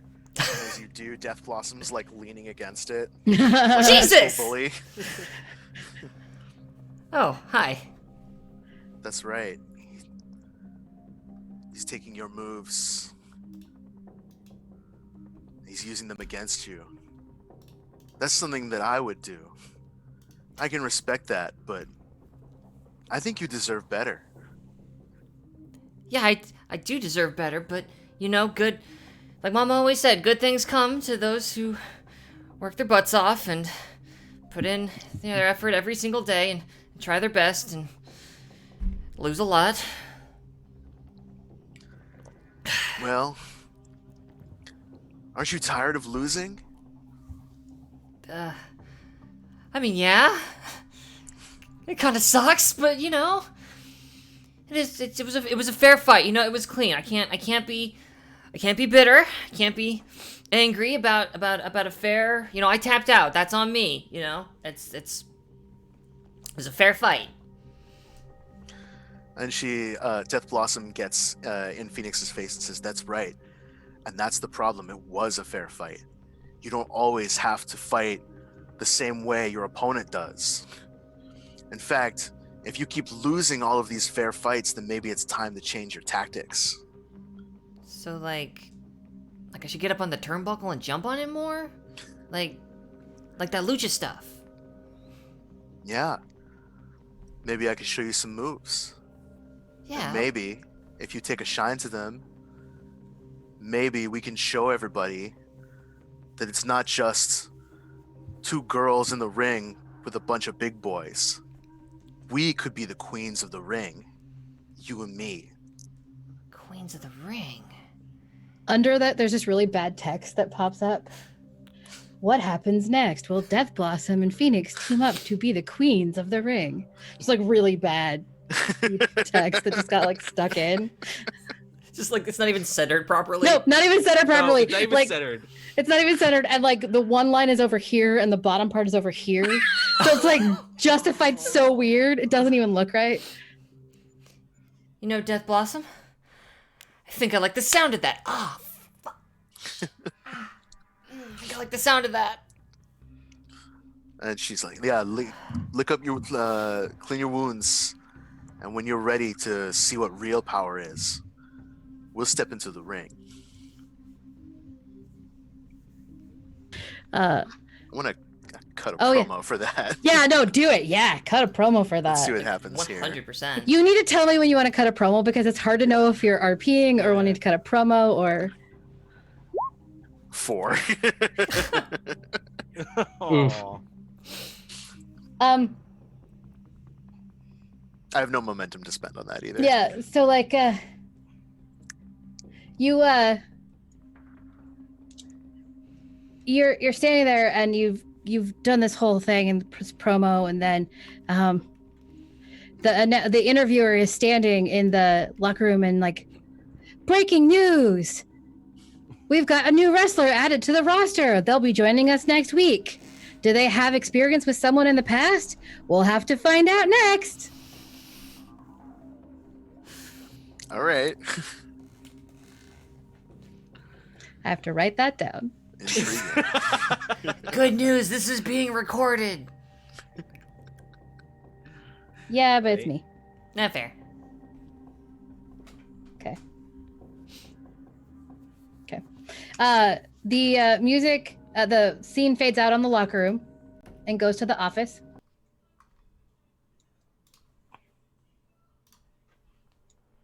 And you see Ron at the desk across from Alistair again.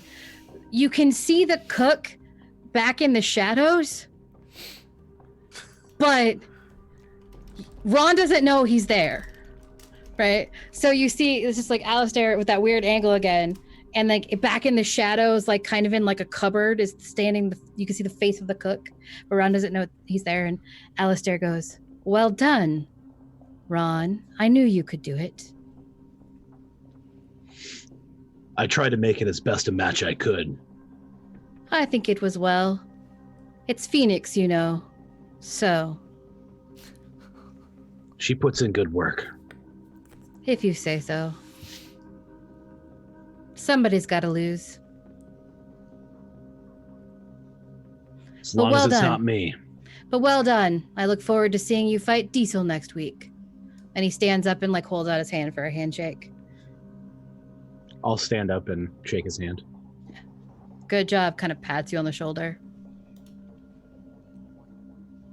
I had an idea for my championship merchandise. Oh, yes. He's like kind of showing you out, and he's like, "Oh, really? And then I'll hand him like a crudely drawn sketch. Oh, I'll get this to the designer." And he makes it sound like super fancy. Yeah, But it's literally some college kid yeah. like freelancing. With a I'll get it to screen the printer. designer. With a screen printer. Oh my god. Yeah. Thank you, Ron. I'm glad you decided to sign with us. I hope it's worth it. I think it will be. And he nods. It kind of like gestures you out. Ron will leave. Okay. And then he looks towards where the cook is standing. The cook will emerge out of the shadow. And he goes, "Next week, the title will not change hands. Do you understand?" Crystal as crystal light. And he just looks at you a little bit like... He just looks at you a little bit like, the fuck? And that same envelope, it's the exact same envelope, right? He Yep. takes it and he pushes it across and opens the flap again. He's like, "I'm leaving this up to you." You can count on me. They won't know what hit them. And it fades out. We're going to end a tiny bit early because I think that's a good place to end. It fades out as the music under the whole thing goes. "And what will happen next week when Diesel fights Ron Sterling for her championship belt? Find out what happens next week on PWN Presents Slaughter! Sundays, 3 to 6 p.m. on KPTV 12. And it fades out. Nice. Yeah. Oh my god. Hell yeah. Great game, everybody. We did a silly thing. That was silly, and I love it. We have a couple ending things that we got to do. You have +1 audience from your heat rays and the just so you know, Phoenix, Oh. during the match. Yeah. Because of how well you went over in the match and how well you rolled. Everybody loses 1 heat with any character they didn't have a segment with or otherwise significantly interact with during the episode. Okay, so I definitely lose my heat with the cook then. Okay. Yeah, I definitely lost some heat with Sterling because I haven't Okay. done much Yep. with Sterling. Yeah, I think I lost heat with Sterling too. Okay. And then I don't think there's anybody with 0 audience, correct? No. Okay. No, So then we're fine. Nope, because I I just managed to gained get mine back up Yeah. to 1. Yeah. Just barely got mine to 1. Although, because I'm the jobber, like, I don't actually... Normally you get fired if you have 0 audience. Yeah, but you wouldn't get fired. But I don't, because I'm the Nice. jobber. Nice. Yep. Because your job is to lose. My job is to lose. That's why I'm here. All right. Well, that was our first experiment into this fun and wonderful world of wrestling in the PNW with PWN. Let's go around, tell people who you are, where they can find you on the internet, and share something you really liked about the game today. Because we have some extra time. I'm going to start with Fox this time. Hey, I remain Fox Barrett at Fox_Barrett, where you can find me mostly just yelling at 2020 because 2019 was a bad year. So I'm like, hey, 2020, I'm gonna kick your butt. I have a weird Twitter. What am I on these days? Here we go. Okay. Currently, so mostly you'll find me obviously here for Pwn Wrestling. You already know what it is. On Tuesday nights over on twitch.tv/dicepriori at 9:30 Central Time, there's Tales from the Verse, which is a Firefly role-playing game that I'm a part of. I play Dirtbag Pilot. She is not at all like Phoenix here. She likes to drink and get people in trouble. And yeah, come check that out. We're closing in on our storyline. We're gonna be wrapping that up this month, so come join us for the grand finale-ish. But either ways, come join us. Other than that, don't really have much else to talk about. I'm the head producer person for Side Quest, our weekly one-shot series every Monday night at 9:30 Eastern Time. That's right here on the channel. Welcome to the party. If you would like more information, come over to our Discord and check out the Side Quest channel.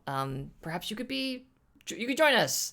I'm too brain melted. I need to have lunch. I'm sorry. They're excellent bars. Man. They put yeah, I totally forgot to eat lunch. It's basically dinner time. Put power in your body. Anyway, that's me for now. More on the story as it develops. Did you have a part that you especially enjoyed today? Yeah, I always forget to answer that question people ask of me. Gosh, where do you even start? That fucking commercial with the cook. And just like the idea of like mixing the salad but not looking at it, like I could see that so clearly in my brain, just like staring down the barrel of the lens while like the lettuce goes like out of frame. But it's like, oh my god, that's so good. But I just really loved their turn as announcer. Like I forgot the other two announcers' names, but like there was just a lot of fun. Johnny Romero.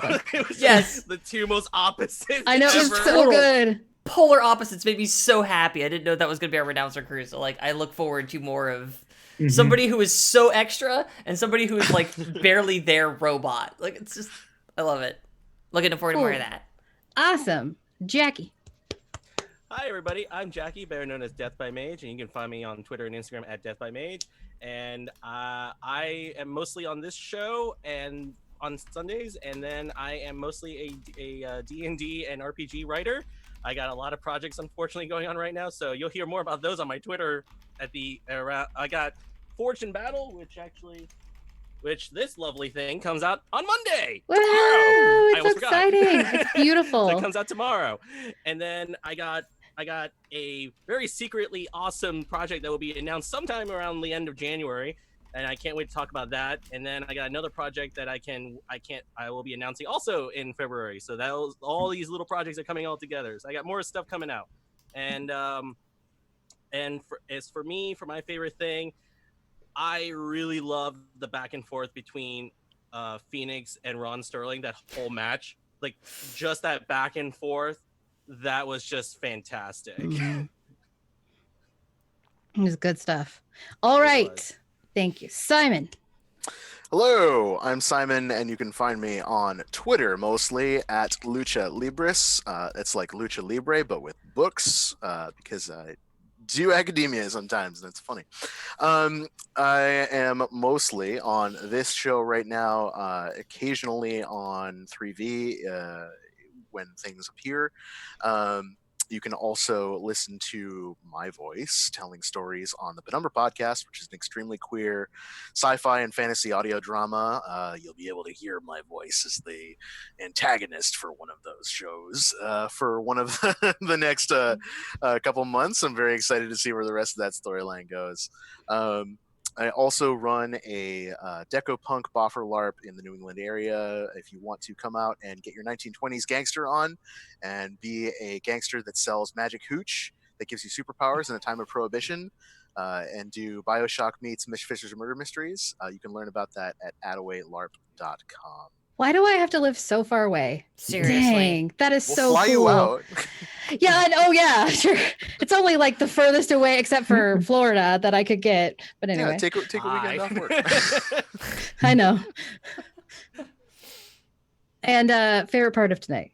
My favorite part was, I think, the music. Honestly, like I love putting music in all of my games that I do in person, and having just background noise from the audience cheers to like the on camera like candid music to the intros just got me so pumped up and in the headspace to do some wrestling. So I'm really Everybody's excited intro to music is see so good. how that goes. It is. It really. Your intro music is great.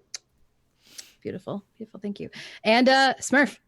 Hey, everybody. I'm Smurf. You can find me on the internet at DSC_Smurf. I tweet out when I go live on various places. I stream a lot of D&D. On Sundays, I'm here for this game. On Monday nights, I'm with Dumpstat Charisma at 7 p.m., either playing a Star Wars game or doing one of our talk shows. Tuesday nights, I'm still with Dumpstat Charisma, either DMing my 5e game or playing a 5e Fallout game called King's Ransom. Wednesday nights, I'm on Soul Bear RPG, where we're doing a 5e Tal'Dorei game, where I play Captain Conrad Kalashar, who's a swashbuckler. Thursday nights, we're starting up a new Star Wars game on Dumpstat Charisma, featuring a lot of people from Soul Bear RPG. It's a cross-channel game.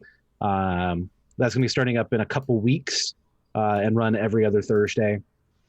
Friday, I'm back here on Welcome Party RPG, playing a Storm of 4, which is Princes of the Apocalypse game that we're running. And then Saturdays, every other Saturday, I'm running a Curse of Strahd game on Dumpstat Charisma. I'm a player in that, so I'm every day of the week I'm streaming You're somewhere. full booked. I'm Wow. full booked. You're fully booked. You did it. You did It's a it. lot. You somehow did it. I don't know how, but I don't know how sustainable it is, but here we are. My